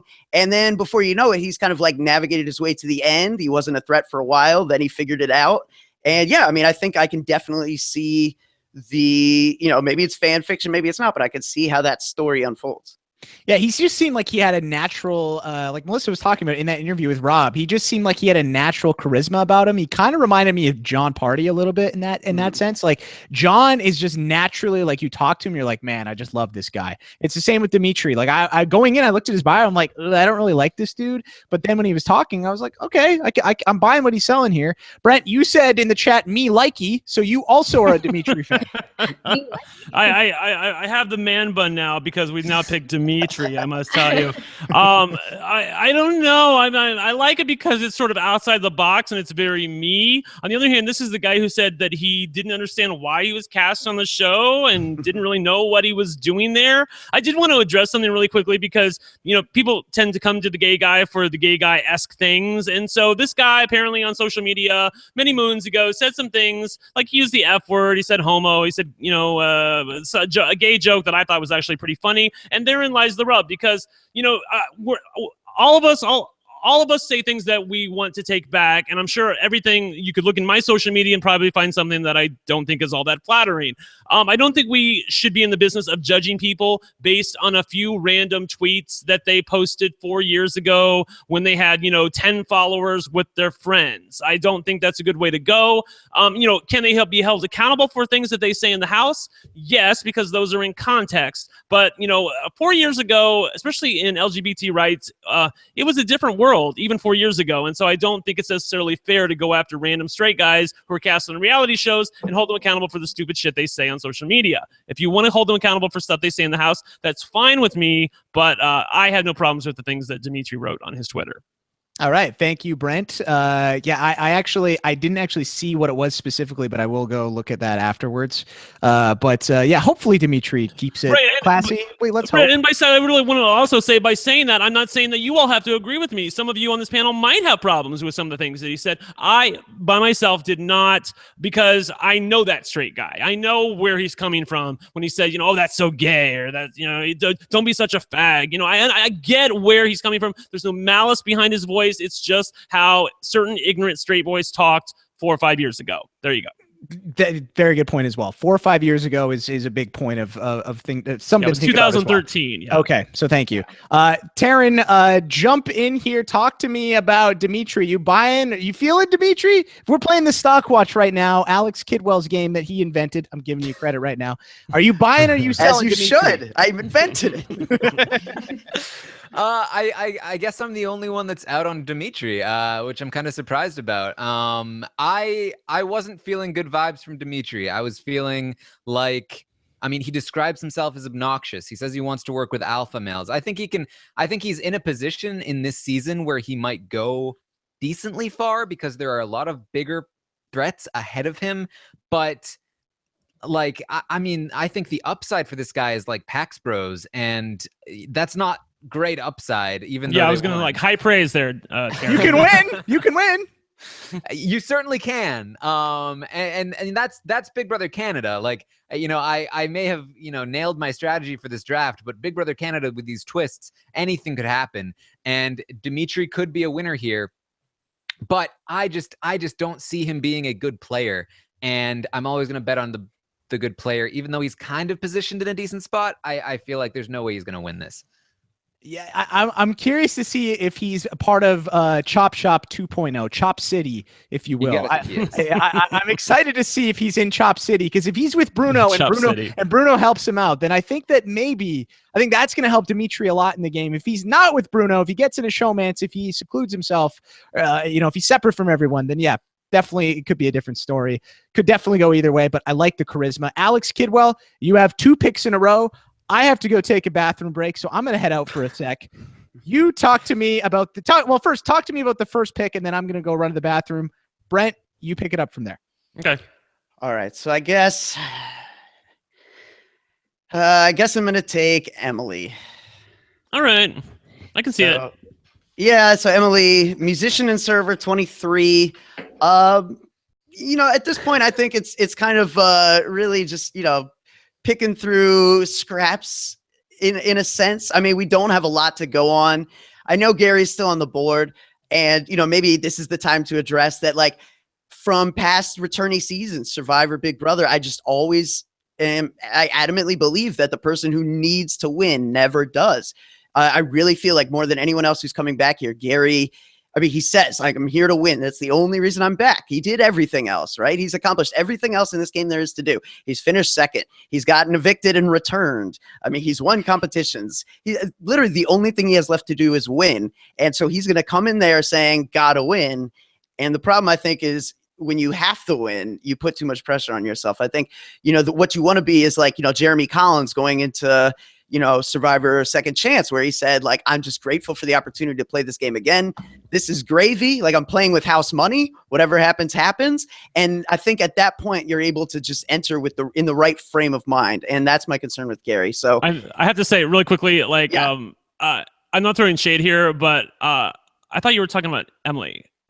I think for a second. Well, and I switched. I'm totally throwing shade at you. I know what you're doing. Yeah, you're defending why you're picking Emily, but in doing so, you have to tell them why Gary sucks so bad. I get what you're doing. We took all the vets, and like this one dude is just falling down the draft board, and I feel like now everyone understands why Gary isn't getting picked. Well, if they didn't before, they certainly do now. Anyways, so Emily, I think she's interesting. I think she's someone that's not going to be targeted right away unless she's like really over the top outspoken. But I don't get the sense that she's someone who's really going to be pushing the issue on a lot of things, which means she should be safe at least for the first couple weeks.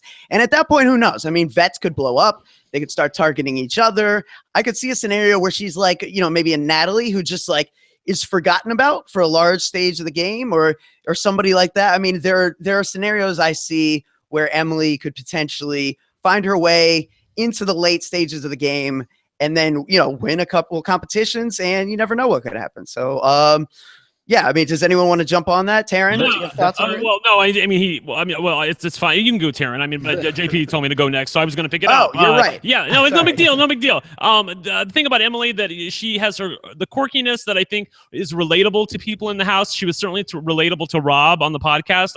Out of all the newbies, she was the one that I was like, I kind of like that chick. She was one that I could fall in love with. Having said that, I can see where her quirkiness 24 hours a day living with the same person might get a little bit out of hand, and you might really get irritated with her. That being said, she seemed to have a dry sense of humor that doesn't always go over well in the Big Brother house, so I worry about that as well. And that's why I probably wouldn't have picked her.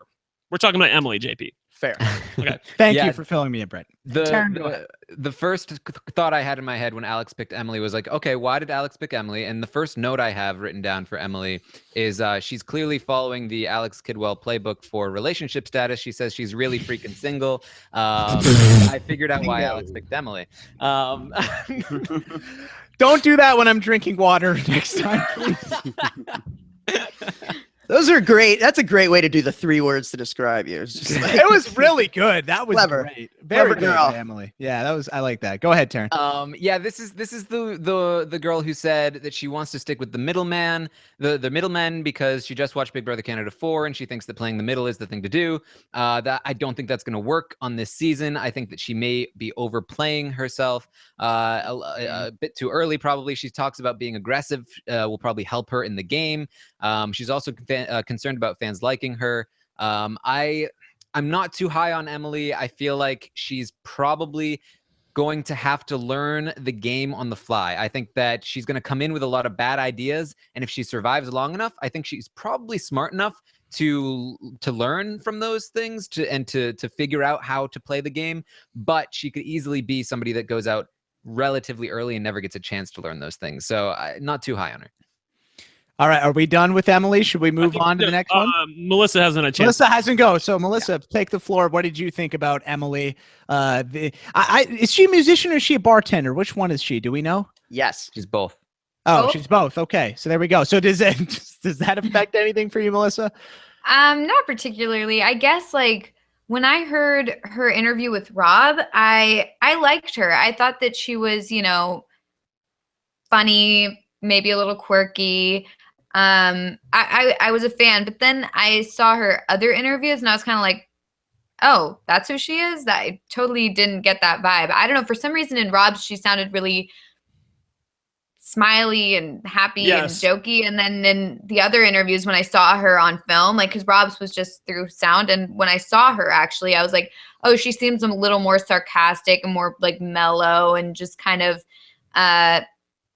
I don't know. It was a disconnect, and I didn't like her as much when I saw her other interviews. So I also felt like she kind of she gave different answers for each interview, even when they asked the same questions. For example, they would say, what's your strategy going to be? And in one of them, she's like, I don't have a strategy. I'm just going to go in and just see where, the game takes me and kind of sense it out from there. But then in her other one, she did the whole middleman thing and how she had this detailed strategy for it. So it's kind of like, well, what are you going to do? Like, I still don't really know who she is. So I probably wouldn't have picked her, but only because I don't understand her yet. So. Yeah, I think it's really hard with a lot of these newbies because we don't know. We have so much to work with that first 8, and with them, we've got pretty much nothing. So very hard to say, especially if she's saying conflicting things depending on who she's talking to. Alex, you've got pick 11. Please tell me you're taking someone from Chop City. I was hoping you would just take a bunch of dudes and just take the Bruno strategy all the way to the end. And in fact, with this pick, I really want to take this boxer guy and, demonstrate my, knowledge of Canada by making jokes about how he resembles a Kodiak bear. But I think instead, I'm going to have to go with this vanilla yogurt, Mark Chrysler. Oh, yeah, Mark that's Chrysler. what I thought you would do. Hey, I feel for him. Yeah, he's friends with Tom Plant from Big Brother Canada 1. Fun fact: he worked with he worked at Tom Plant's bar. So any friend of Tom Plant is a friend of mine, Alex Kidwell. Can I change my answer? No, I'm just kidding. So why did you like them? Why did you think about Mark here over a guy like Dylan? Well, I think Dylan just stands out too much. I mean, being a heavyweight, I know what a heavyweight boxer looks like. That means the guy on fight day weighs in at 235 pounds. That guy's going to stand out so badly in the Big Brother house, and he's probably going to be breaking all that brick furniture. So people are going to get real tired of that. And I think ultimately Mark is just like, how many times do I need to watch Jared or Zach or Corey or one of these guys just like, sleepwalk their way to Final 5 before they have to do anything? It happens all the time. Every time. So here's Mark Chrysler, and he seems like a steal right now, given all those, precedents. Yeah. If Clay Honeycutt didn't essentially say vote me out, I mean there's another one too. Taran, how do you feel about Mr. Chrysler here? Yeah, I feel pretty good about Mark. I feel like he is in the archetype that does decently well. He's probably a very social guy. He'll probably fit in very well. He'll do well in competitions. He's got a competitive edge to him. He's really going to be trying to play the game hard, but not too overbearing, hopefully. And yeah, he'll be very bland and boring, I imagine. He'll probably get into some sort of showmance. I mean, we see this guy every single season. That said, normally what keeps this kind of guy in the game is that people are usually afraid to go after them because they seem so well connected. In a game where it's half returning players, they're not going to be afraid to go after Mark Chrysler. And that's where I could see him falling a little bit short of the archetype. However, I still would take Mark over someone like Dimmitri because I feel like I have more faith in Mark's abilities in the game, especially socially, than I do Dimmitri. Melissa, where do you see Mark falling in with this cast? Do you see him going with the Chop City and Bruno's people? Do you see him getting a showmance? See Kevin picking him up? Where do you see him fitting in with these people? I could definitely see the showmance, or just maybe like a flirtmance. I could see the flirtmance more than a showmance, probably. But I think, I mean, I just kept thinking about Corey, and I was gonna pick him because I was thinking to myself, like, look at where Corey ended up. He almost won the game. Like, he was this close.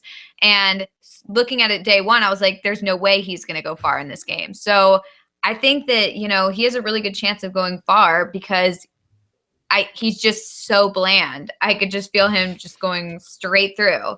So, you know, I think it's a good pick. Brent, what do you think about Mr. Vanilla Yogurt? I don't feel that great about him, and there are a couple of people that I would have picked above him, mainly because he just looks so physically intimidating. I do feel like if the vets get in power, and I know that you keep saying Chop City, and, you know, what's Bruno going to do, what's Kevin going to do? Bitch, please. The vets are going to work together for the first 2 to 3 weeks. That's what's going to happen. And in that 2 to 3 weeks, I feel like this is the kind of boy that's going to say, girl, bye, because they don't want somebody like him getting far into the game. The only way I think he's going to be protected is if Bruno has anything to say about it. And Bruno says to himself, you know, if a la Zach from his season, if this guy goes, I might be next. So maybe I want to protect him. But that only occurs if Bruno has the pull within his group. Now, he may, but I don't know if he will. There's a lot of strong women with a lot of strong opinions. And so I think that it's I'll say this. I think that Mark will be out in the first 4 weeks. There you go. Okay, yeah, I could see it. And I think the thing for Bruno as well is I think a guy like Mark, normally in a normal season, Bruno might say, no, I need to keep this guy around. But this time around, there's so many guys in front of Bruno that he can use as meat shields. So I don't think he would really stick his neck out on the line to protect one random newbie. So I could see it. I think this guy's out early. If it's clearly vets versus newbies, I think he's out early. If there's trouble in paradise and it doesn't work out, which I still think there's a chance it happens, because there's 8 of them. I think if that happens, then I could see Mark going, like Alex was saying, I could see him going top 5, baby, no problem. All right, let's jump to the next pick. Pick number 12, Melissa. You are back up with another pick. This is your last pick, by the way. Alex, you're already done, so congrats. So should I leave? No, you. Come on. Yeah, get out. There's no virtual face punching here. Okay, you're safe. Melissa, pick number 12. Who you got?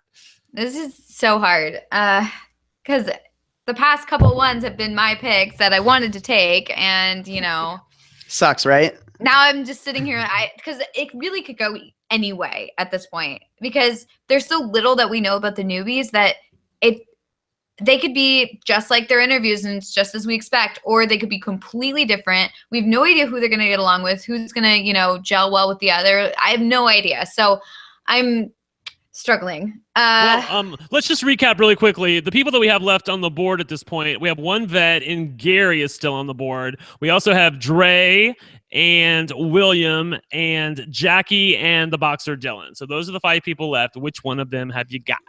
Can I just call William Jean-Baptiste all season? I get it. Come on, Alex. Right? Come on. There's little negatives about each person that I'm just, because, you know, what, like we said, Dylan, he's going to stand out. His size, he's huge. People are going to see him as a comp threat. Gary, you know, he's loud and boisterous, and who knows who he's going to upset. You know, Dre, she also seems loud and boisterous, and I feel like she could easily upset somebody. And who else is there? Oh, yeah, William. I think his accent is going to pose a problem. I mean, I loved him in the written interviews that I saw. I saw his written descriptions, and I was like, oh, I like him. I want him to do it. And then when he spoke, I was just like, stand. I felt so bad. I mean, no offense to people with accents, anything like that, but I think in the house where it's such a social, talkative game, I think he's going to struggle to, you know, connect. The one counterpoint I will say to that, yes. 2 things quickly. One, Dre is also French Canadian, so there's another person who who will be able to relate to him. Okay. Yeah. The second thing too is that, I mean, as much as, you know, French is not super prominent everywhere in Canada, it's still our second official language. So I think people are used to people, at least from my experience where I've grown up. I am used to people speaking French, and I understand when people are speaking, like, that would not be an issue for me whatsoever at all. So I don't think that's going to be a huge issue for a lot of the house guests in there. Maybe, I don't know. I don't know everybody's backstory, but no, I mean, that's a good point, because for me it was. Yeah, but it does make him different, which is one thing. Like, he's not going to have that in common with a lot of people. I will say really quickly that Melissa has totally taken a page out of Kidwell's book here and is talking about everybody that she's not going to pick. Well, I just, I wanted to show that my pick is I have a pick, but it's not one that you would expect or even I would expect, because in my draft that I wrote out, she's like last. So, but Melissa, before you make the pick, is anyone else getting feedback on Melissa's mic? Yeah. Okay. Yeah, I am. Melissa, do you want to unplug your mic and plug it back in, and then we will? It was perfect for the longest time. It was, and then it just went totally haywire. Brent, as soon as you called her out, then it. It's all my fault. Yeah. So we'll get Melissa to fix her mic. So Melissa, if you want to unplug it, plug it back in, maybe leave and come back. I don't know what you want to try. Can you hear it now? Yeah, we can. It's good. Okay, we can hear you now. Good. Now you're Yeah. good. Now you're good. Technology great. betrays me too. It's fine. Okay, so let's try that again, Okay, Melissa. Who are you going to take with pick number 12? I'm going to go with Jackie. All right. Professional I know, pizza this is maker not what I Jackie. thought. Okay. This is not what I thought. I was not planning on picking her. I'm not a fan, but I could see her,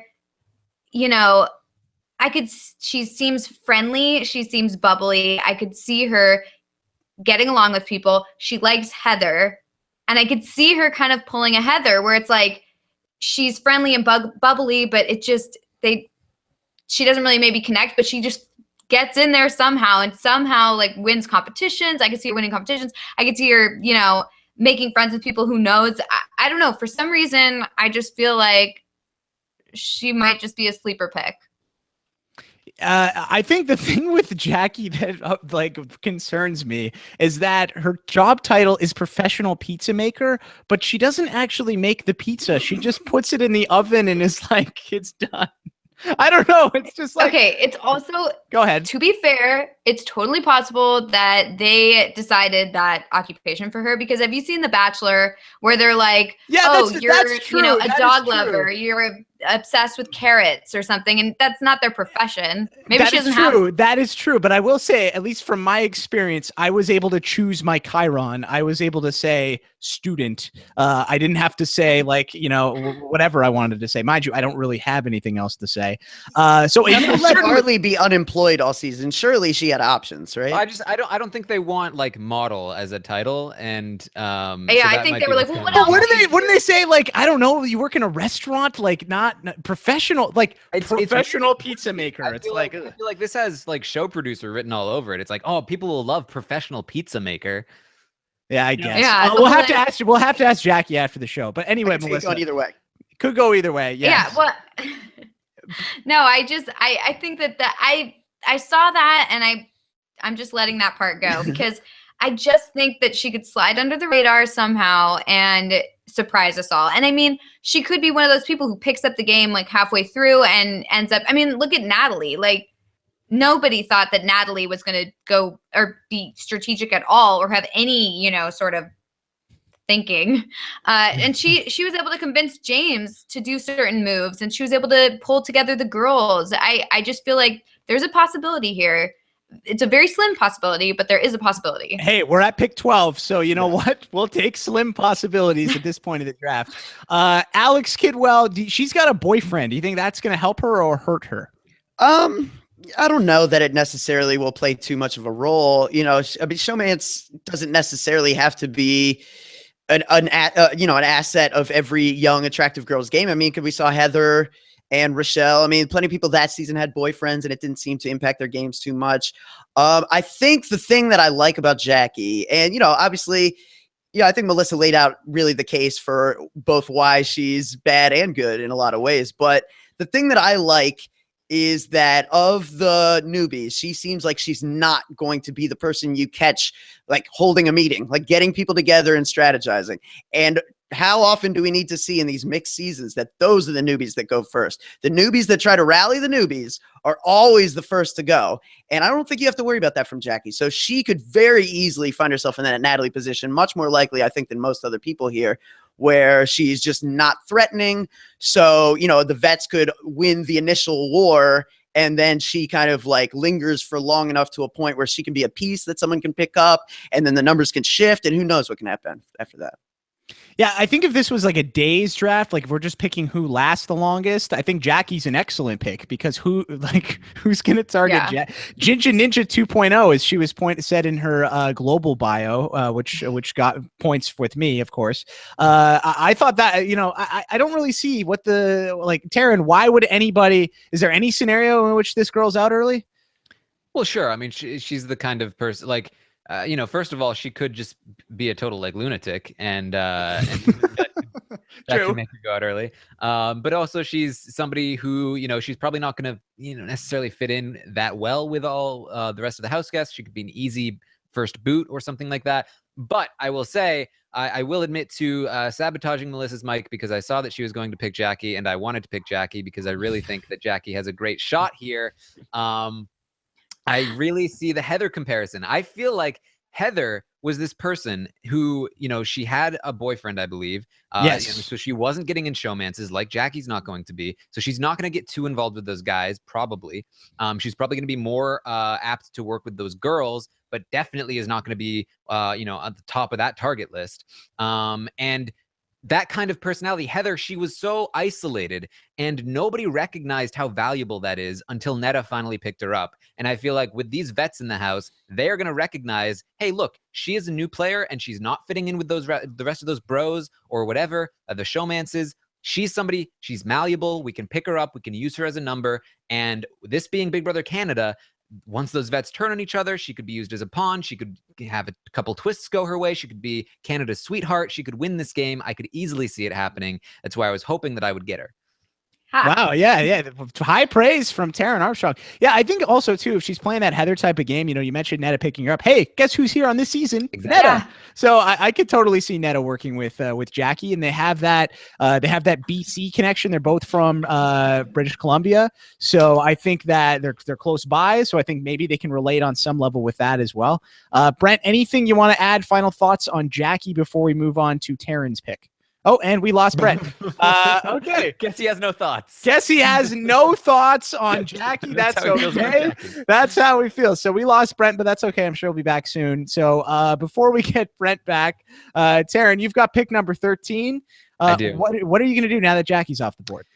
I've got to go with my backup pick. I feel like there's not too many bad picks left because they're all kind of bad.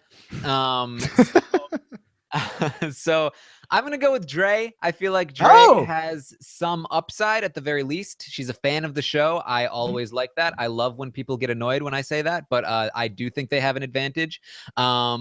She loves Cass. She respects Neta. I feel like she's definitely somebody who could get pulled in by those girls. If they end up doing well, she could do very well with them. I don't know.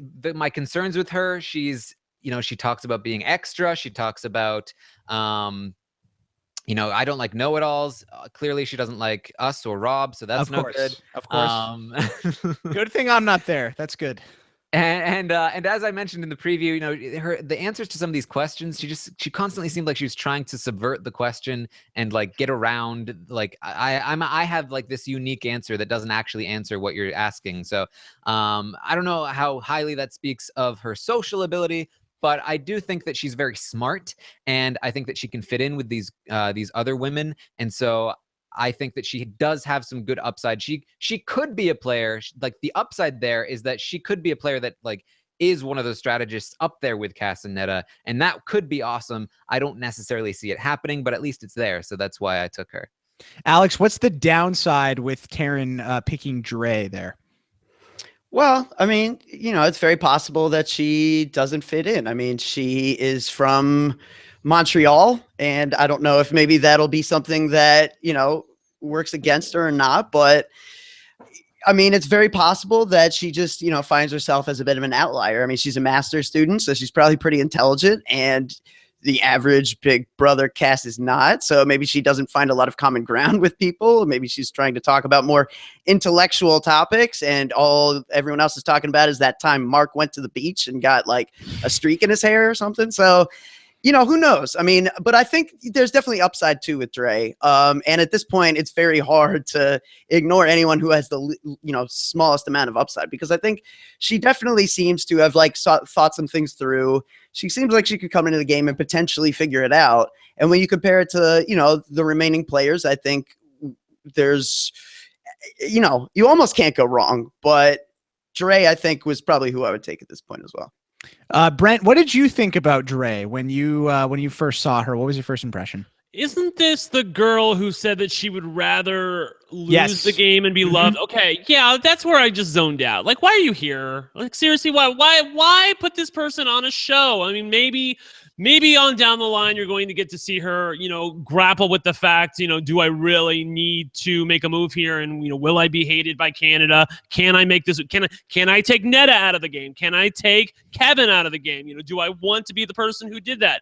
I guess that could be somewhat illuminating. On the other hand, I don't really see it a lot elsewhere. I didn't think she was that personable to me specifically. I found her to be a little bit stiff and standoffish, and maybe that's just me. I faded out for a little bit, so I didn't hear exactly what Taran had to say about her, but tell me exactly in a nutshell why you feel like Dre is better than the other people left on the board, including one vet. Well, I mean, Taran. Yeah. Anybody. Yeah. I thought Taran wasn't back. Sorry. We're good. Well, I feel like the reason I picked Dre is just because she has that upside. And I did consider Gary, but almost on principle, I didn't want to pick him. Just because I really don't feel like Gary is going to win a jury vote. I think that the only reason he theoretically won the jury vote in the previous season was because he was in the jury and he had like one of the historically most bitter juries of all time. Bitter Peter Brown leading that jury. Yes. Anyway. Exactly. My problem with Dylan is that he just seems so like dull and like, I don't know. I just feel like he wants to win every single competition. It's very easy to not be seen as a threat to veterans. Winning competitions is the one thing that does make you threatening. So also being shaped like an Alaskan brown bear. Yeah, exactly. And then I do think William does have the same sort of upside that Dre does. He at least wants to be a villain. He wants to play the game. He's a fan of Cass. But I think that Dre has more upside than he does. Melissa, what do you think about Dre? Final thoughts on her? I think that, you know, it really depends, because a lot of people in their interviews, they try and seem more out there and outrageous and funny or whatever. And I think that I felt like her personality could be grating on some people, and she might be, you know, kind of an Aika where she just, you know, gets in fights or, you know, speaks too much, like, you know, runs her mouth. Who knows what she could do. But it could also be that she was just trying to play it up for the interviews and trying to be funny and, you know, sassy or whatever. So it's totally possible that she could go pretty far, and if she keeps, you know, a low key personality for a while. And also, I mean, she likes Cass and Neta. Those were listed, and John, but John doesn't matter at this point. But if she and Cass and Neta can kind of combine up somehow, I think that'd be very fun to watch. So, you know, I would be all there for that. So hopefully she'll go far. It's just, you never know what kind of person you're going to get once they go in the house. We can dream, Melissa. We can dream. Okay, Brent, there are 3 people left on the board. There are 2 picks to be made before Tyler Kakuno's pick. Who are you going to take here, my friend? I'm going to pick Dylan, and I was going to pick Dylan like 4 picks ago, actually. I really do. Okay. Wow. I'm just stunned that who I'm going to get it at number 15. But okay. So Dylan, you wanted 5 picks ago. Why are you so high on Dylan? Well, I feel like there's shades of Austin from Dylan. He's like the big hulking guy who has a big opinion of himself, who is likely to get in with the showmans and is really, really freaking terrible at competitions. Like, I feel like that is who this guy is. Like, they're going to figure out, like, let's assume for the sake of argument that he's terrible at the carnival-esque competitions and endurance competitions that Big Brother Canada has. Okay, let's just say that. Then after that, what's he got to offer? What's he got to, what do they have to fear from him? I feel like he is a bro-y enough guy that he's going to be likable enough. He certainly was personable enough to me in his interview with Rob, aside from the initial part where he was like, no, brother, I'm the heavyweight champion of Canada. Like, I feel like that was bad. That was bad. I feel like that was a little bit of a joke that went wrong. Like, he didn't he didn't know Rob well enough to make that kind of a joke. And maybe that shows a little bit of social unawareness that will cause him problems in the game. But of the 3 people remaining on the board, I feel like Dylan has the best chance to win a jury vote at the end. He's a super guy if you get to know him, it seems like. And I feel like he'll be brought down to earth pretty quickly by the competitions that Big Brother has. I bet you at least one competition, Dylan breaks the competition and they have to shut down feeds. He's it just fell apart in my hands, man. I don't know. I don't know what happened. But, ultimately, yeah, fresh off his work in Game of Thrones in that pit. That was a great scene. Melissa, what did you think of Dylan? I think that he is very full of himself, but tries so hard to seem like he's not full of himself. Right. I feel like in every interview, it was like he would say some grandiose compliment of himself, and he would say, I just want to share God's gifts that he gave to me with the world, but not that I'm saying I'm like so amazing. And it's like, well, you basically just said that. Or he'd say, I don't really have any flaws, or I don't have any, and it was like, but actually, like, I'm not saying that like I'm flawless. I'm just saying like I don't see any flaws in myself. It was like, wait, are you serious? Like, I don't know. He just seemed. Yeah. I agree with you. He's not humble, but he tries so hard to seem humble. He reminds me of the queens from RuPaul's Drag Race this season, who they were all asked, well, who's your biggest competition this season? And all 14 of them said, well, really myself. That's the biggest competition. No, bitch, that's not the answer. Give us the real answer. So I agree with you that I didn't love it when he said that. On the other hand, if you're looking at the 3 people who are left on the board who can win a jury vote, I don't feel like Gary can, and I really don't think William can. So I feel like that Dylan has the best chance. Darren, what you got? Yeah, I do think that you're right in the sense that the best thing that could happen to Dylan is that he's terrible at the competitions, that he tries every single time and that he proves to be terrible at them. Yes. And that would be absolutely great for his game. It would have to happen quickly to prove like, oh, look how terrible this guy is. Even though he wants to win them all, he can't. And so he's not a threat. That would actually make him, I think, last a long time. If he's really bad at the competitions, I think he's less threatening than the other 2 dudes, like bros, and that would be good for him. I wonder if they have to. Oh, sorry. Go ahead. If he's good at them, he's in a lot of trouble. And I think they talked about him being like a chess champion or something. Like, no, that was the thing. Arissa mentioned that on the ET Canada special today. So if he is actually good at some of the mental comps as well as being so physical, I think he's in a lot of trouble, especially if he tries to win all these competitions. Right. Wasn't he the one guy though who was a fan of Big Brother? Like, didn't he say he had watched the show? Yes. So he's a very big fan of the show. Okay. And I mentioned this on the previous podcast. He has met John Party, Arlie Shaban, Greg Merritt, and they have all told me that he's a huge fan. And he's actually a pretty nice guy. So, I think, I think the thing with him is, like you were saying, Brent, is just he's just a physical beast, and I think people are going to be scared of him. Yeah, I think it's one of those things where, you can't really judge a book by its cover, right? Because I never would have guessed that this guy's a chess player. I mean, who'd have thought that looking at him that he could actually pick up chess pieces? So it really is. I'm sorry. Ha! And I got one more. Okay. If this was a draft for who's most likely to catch a salmon in their mouth, man, you really just nailed that. All right, I'm done. Moving on. Who's gonna catch a salmon in their mouth? Oh wow. Okay. All right, Alex Kidwell. Well done. I guess. Yes. Okay. So I have the last pick here. Yes. Are you picking William or are you picking Gary. See, this is why I'm so upset that I didn't get Cindy on my team. Because if I would have had Cindy as the captain of my ship, and I would have had this person, then my dream alliance, Jindy with a G, I could have really got behind that. And who knows, maybe it'll still happen. I just won't have the both of my team. But no, I am definitely taking Gary with this pick. Give me Gary Levy. I'm team vets. Give me 3 vets. I don't know how Gary fell to 15. I mean, I kind of get it, but at the same time, in Big Brother Canada, where there's twists and there's somebody in there who is so freaking popular. Not anymore, bitch. Let's talk about this. No, Brent. You don't say that to me. He is still popular. I'm telling you in Canada. Okay, from the casual fans, if you go pull people on the street and you say, these are all the people coming back to Big Brother, who are you excited to see? Every single casual comment I have seen on Facebook of people that I know and people that have commented on my stuff and other things is, oh my God, Gary's back. I am so excited that Gary is here. So yes, in terms of, maybe the online community, people have soured on Gary. But the people that vote, you mean? Oh, yeah. But you know what, Brent?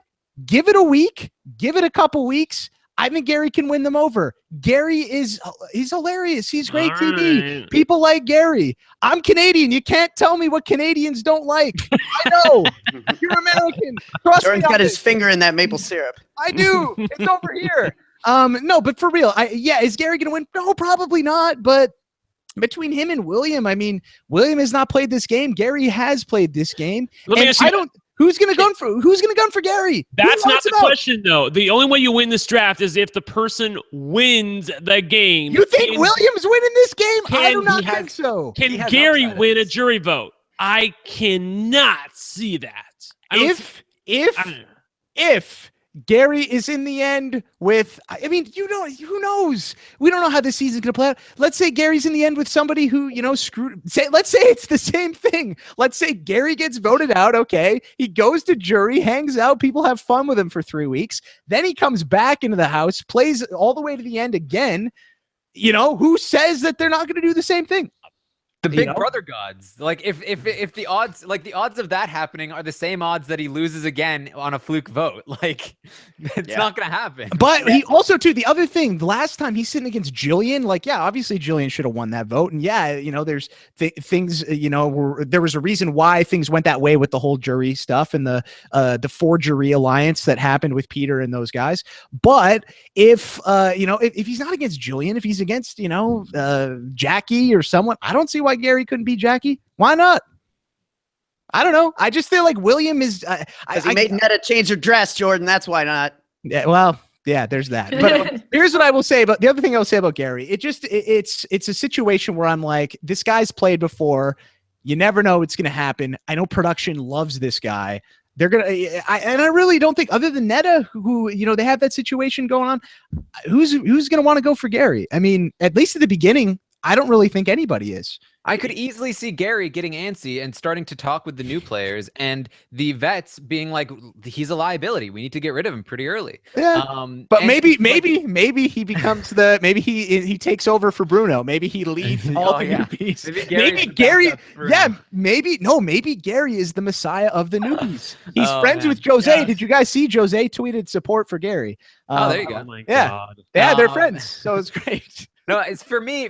This is like, the unknown is far greater than Gary, right? Yes, I agree. And the Gary. And I honestly, I don't think William necessarily should be the undrafted person here. Then why didn't anyone pick him? Then justice for Jean-Baptiste here. Why did nobody take him then? Why is he sitting there? Is it because I picked Team Trainwreck? Is that why? Did I ruin it? So.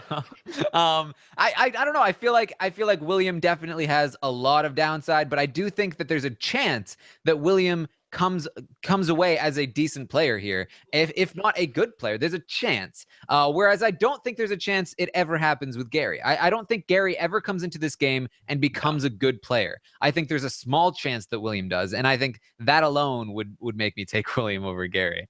If I could go back, I'd definitely draft William just because I'm really excited to watch him. I think it's going to be fun. I don't know if it's just that he's French and that's what really excites me. Like, I don't really know any French Canadians, but every French person I've ever met, I absolutely love. Like, they just have this like disdain for life that I just find really funny. Like, I remember like there's a guy, I went to like a really French restaurant and the guy's like very, very French, and like everything he brought you just like, here's a food, just like throws you the dish. You know what I mean? Like, that's just like, to me, like a very, I know it's stereotypical, but if William in any way emanates that, he's certainly got the posture down. You know what I mean? Like, where like he's like, casual. He couldn't care. He's like smoking a cigarette off to the side. Like, whatever. Take your picture, Big Brother Canada. I'm not even here for it. You know what I mean? Like, I love that. Like, if he ends up being that kind of a character in the diary rooms, then I'll have been sad I didn't draft him just for that alone. Yeah, I think he's just going to be fun to have on my team. I think again, Alex, first thing you talked about, the variance. I think with him, he probably doesn't even reach winner, but it's like the floor is very, very low. So could be bad, but you know what? It'll be fun with this team that I've assembled. Aika, Cass, and Gary. I'm going to be so happy. It's going to be so fun this entire time. All right. Well, I love that. My lights just went on. Oh, what is going on with you? So I'm just, for people watching this live, you can see the video. Yeah. So right now at my house, for people listening who don't know my situation. So I live at home. So I live with my parents. My mom really loves dogs. And I guess somebody she works with is going away for like 3 weeks, and they're letting their dogs come to our house. So they were supposed to come over to our house like 3 hours ago to bring the dogs. Brought them just now. So some random lady just came into my house, into my garage down here because I'm beside my backyard. Somebody she just like walked in and started talking to me. So I had to quickly mute my mic so you guys didn't hear. And these guys and the dogs breaker. That was my dad came in, did the same thing with our dogs, and then on the way out, he was like, he's just used to turn the lights off. So my dad just shut the lights off. So anyway, for the people watching live, yes. So people watching live who are like, what the hell is going on with Jordan Parhar? That is what's been happening that I've been juggling for the last 20 minutes. But I think that maybe that is a sign that we should wrap things up soon, guys. Let's just quickly recap the teams that we have with the first pick. Alex, let's just go through the team names. Come up with your hashtag for people to promote you. Alex, I'll put you on the spot. I don't know what you want to go with first, but your team, you had the first pick, you took Bruno. You had the 10th pick, you took Emily, and which is funny because that's the name of Bruno's wife, so that's ironic. And pick number 11 is Mark Chrysler. What is the name of your team, sir? I'm looking for some alliteration with Bruno. Bruno's something. Why don't you just call it Bruno something? Just call it Bruno something. Bruno's Bros. Bruno's Bros. Yeah, do that. I could do that, except Emily's on this. So I'll just go Team Danny Aiello. How about that? Team Danny Aiello. Okay, so Team Danny Aiello. The forgotten Aiello. The forgotten Aiello. Yes, Danny Aiello. That's Alex. You missed Bruno's Bears. Oh yeah. See, if you took Dylan, but I didn't take Dylan, and that's part of the clearly. That's part of the deal. You messed up. Melissa, you had pick number 2. Your team has Neta with the 2nd pick, Dimmitri with the 9th pick, and Jackie with the 12th pick. Do you have a team name? I want it to be like team could go either way, but I guess I'll just go with like Team Wildcard, because I have no idea whether these people are going to go in one direction or go in the complete opposite direction. So, okay. All right. So team Wildcard is Melissa. Taran Armstrong, great job. You've won this draft once again. Congratulations. Congratulations. It's already over. We will celebrate in New York next week when we're together hanging out about this team. You have Kevin with the 3rd pick, Dallas with the 8th pick, and Dre with the 13th pick. What is your team name? Well, if I do lose, I want to really crash and burn. So I'm gonna call him Team Undefeated. Team undefeated. Okay. Team undefeated. Okay. The hubris is overwhelming. Yes, definitely. Brent, you were the 4th pick. You took Cindy first. You took Karen with the 7th pick. And then you took Dylan with pick number 14. What's your team name? Just because I got done doing the RuPaul's Drag Race podcast, I'm going to be a Team Cut a Bitch. That's what it's going to be. Team Cut a Bitch. Scary. That is very, very scary. I got the boxer on my team. I got Cindy and I got the psycho mom. That's what I'm calling it. No, that's good. That's good. All right. And then I've team number 5. I took, so I had Aika first with the 5th pick, Cass with the 6th pick, and Gary with the 15th pick. I'm supporting the returnees, so I'm just going to be team returnees. That's my team. I've got 3 returnees. Makes sense. I like my squad. And team number 6, unofficially, that's just William by himself. Tyler Kakuno has that pick. So if you want to tweet, I don't think Tyler Kakuno has Twitter. So if you want to follow Tyler Kakuno on Instagram, comment on his photo and say hashtag team what do we want to call him? Team Justice for John Baptiste. I feel like we should give this player to like the audience as a whole. I feel like they should beat us if this guy wins. Yeah. Jordan, Okay. can I ask a question? I like it. Okay, well, yeah, why don't we do that? So this is team audience, but Tyler Kakuno is the captain of the team. Yes. Go ahead, Alex. How do you pronounce the name of the town he's from? Is it Trois-Rivières? That's actually close. Yes. Yeah. I knew it had to be something that sounds like when I'm gagging on my own tongue. It's Trois-Rivières. Yeah, that's I guess the English. That's how I would say it. Is Trois-Rivières. I'm sure there's a Quebec accent on that'll make it sound a little bit That different. was pretty American of you. Yeah, that's how I would say it is Trois-Rivières.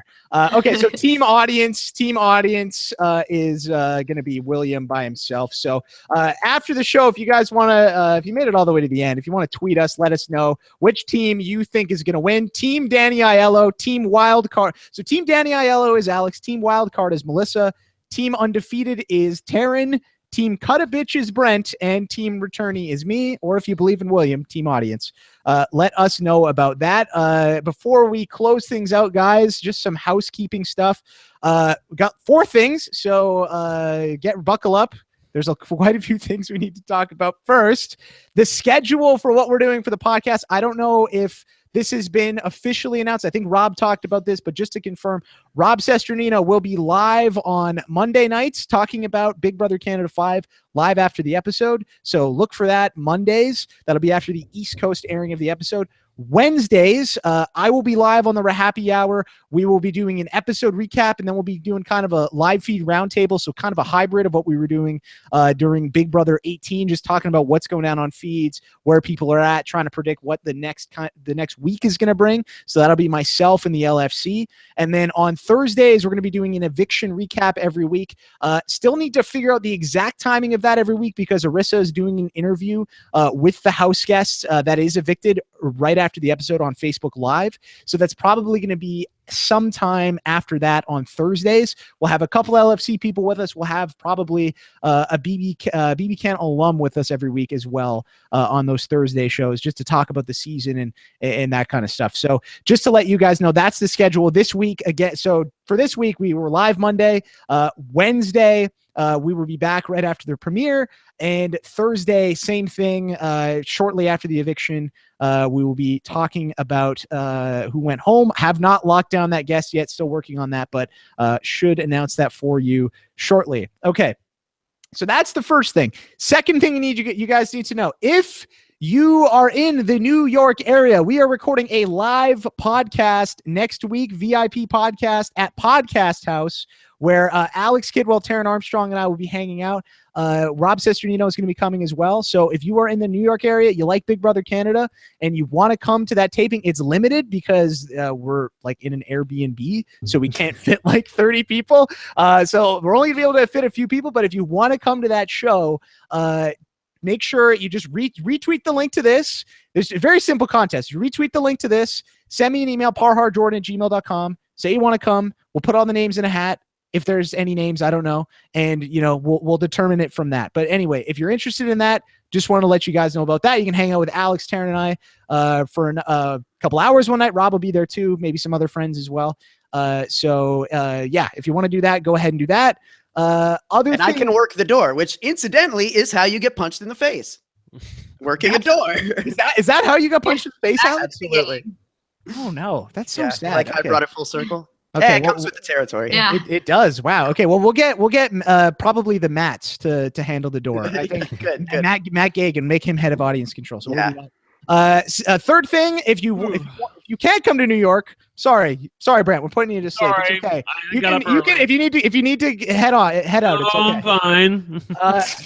Okay. Third thing. If you can't go to New York and you want to get something involved with the podcast, leave a review for the podcast. We're doing a Skype call contest again. Go on robbinswebsite.com/RHAPpy is where you can do that. So just leave a rating and a review. Make sure you leave your name, end of the season, pulling your name out of a hat. One person's going to be getting a 30-minute Skype call with me. That's another thing you can do if you want to interact with the podcast somehow. Final thing, and then we will close it out for the night. If you want to see me on television one last time, because I highly doubt I will ever be asked back again, I will be on the Global Morning Show Wednesday morning in Vancouver, talking about the Big Brother Canada 5 season, previewing everything. That'll be at 8:40 a.m. That's when the segment is scheduled to air. So that's on Global. It should be on the internet as well afterwards. But if you want to check that out, figured I'd give that a plug because this is probably the last time. Like I said, I don't think I'll ever get asked to do anything. So should be fun, and I got a lot to say about these newbies and these vets. Okay, guys. Finally, Brent and Taran, you guys can go to bed. It's so late on the East Coast. Do we need a hashtag for this one? I don't know. Don't punch Alex in the face. Do we have anything else, people in the chat room? Justice for Jean-Baptiste. Yeah, I like Jean-Baptiste. We're not doing Jean-Baptiste. By the way, what's wrong? It's such a beautiful French name. When Alex, Taran, and Jordan are in New York, Melissa and I will be taking over the podcast and running it ourselves. So if you're not in New York and you're listening to the podcast, come by and say hello because we'll be having some friends. Yes, that is to your house. Yeah. Well, yeah. You can fly to knock on the door. You can fly to Brent's house. You can spiritually speaking. Yes, but yeah, be on the look for that next week. We'll have more details with that later in the week with the Wednesday and Thursday show. But I see hashtag Who Let the Dogs Out. That's pretty good. I like that. I like that. I think we should do that. Hashtag Who Let the Dogs Out. So we'll do that. Yeah, I honestly, it's true. I don't know. Like, I have a door to my backyard that's right here.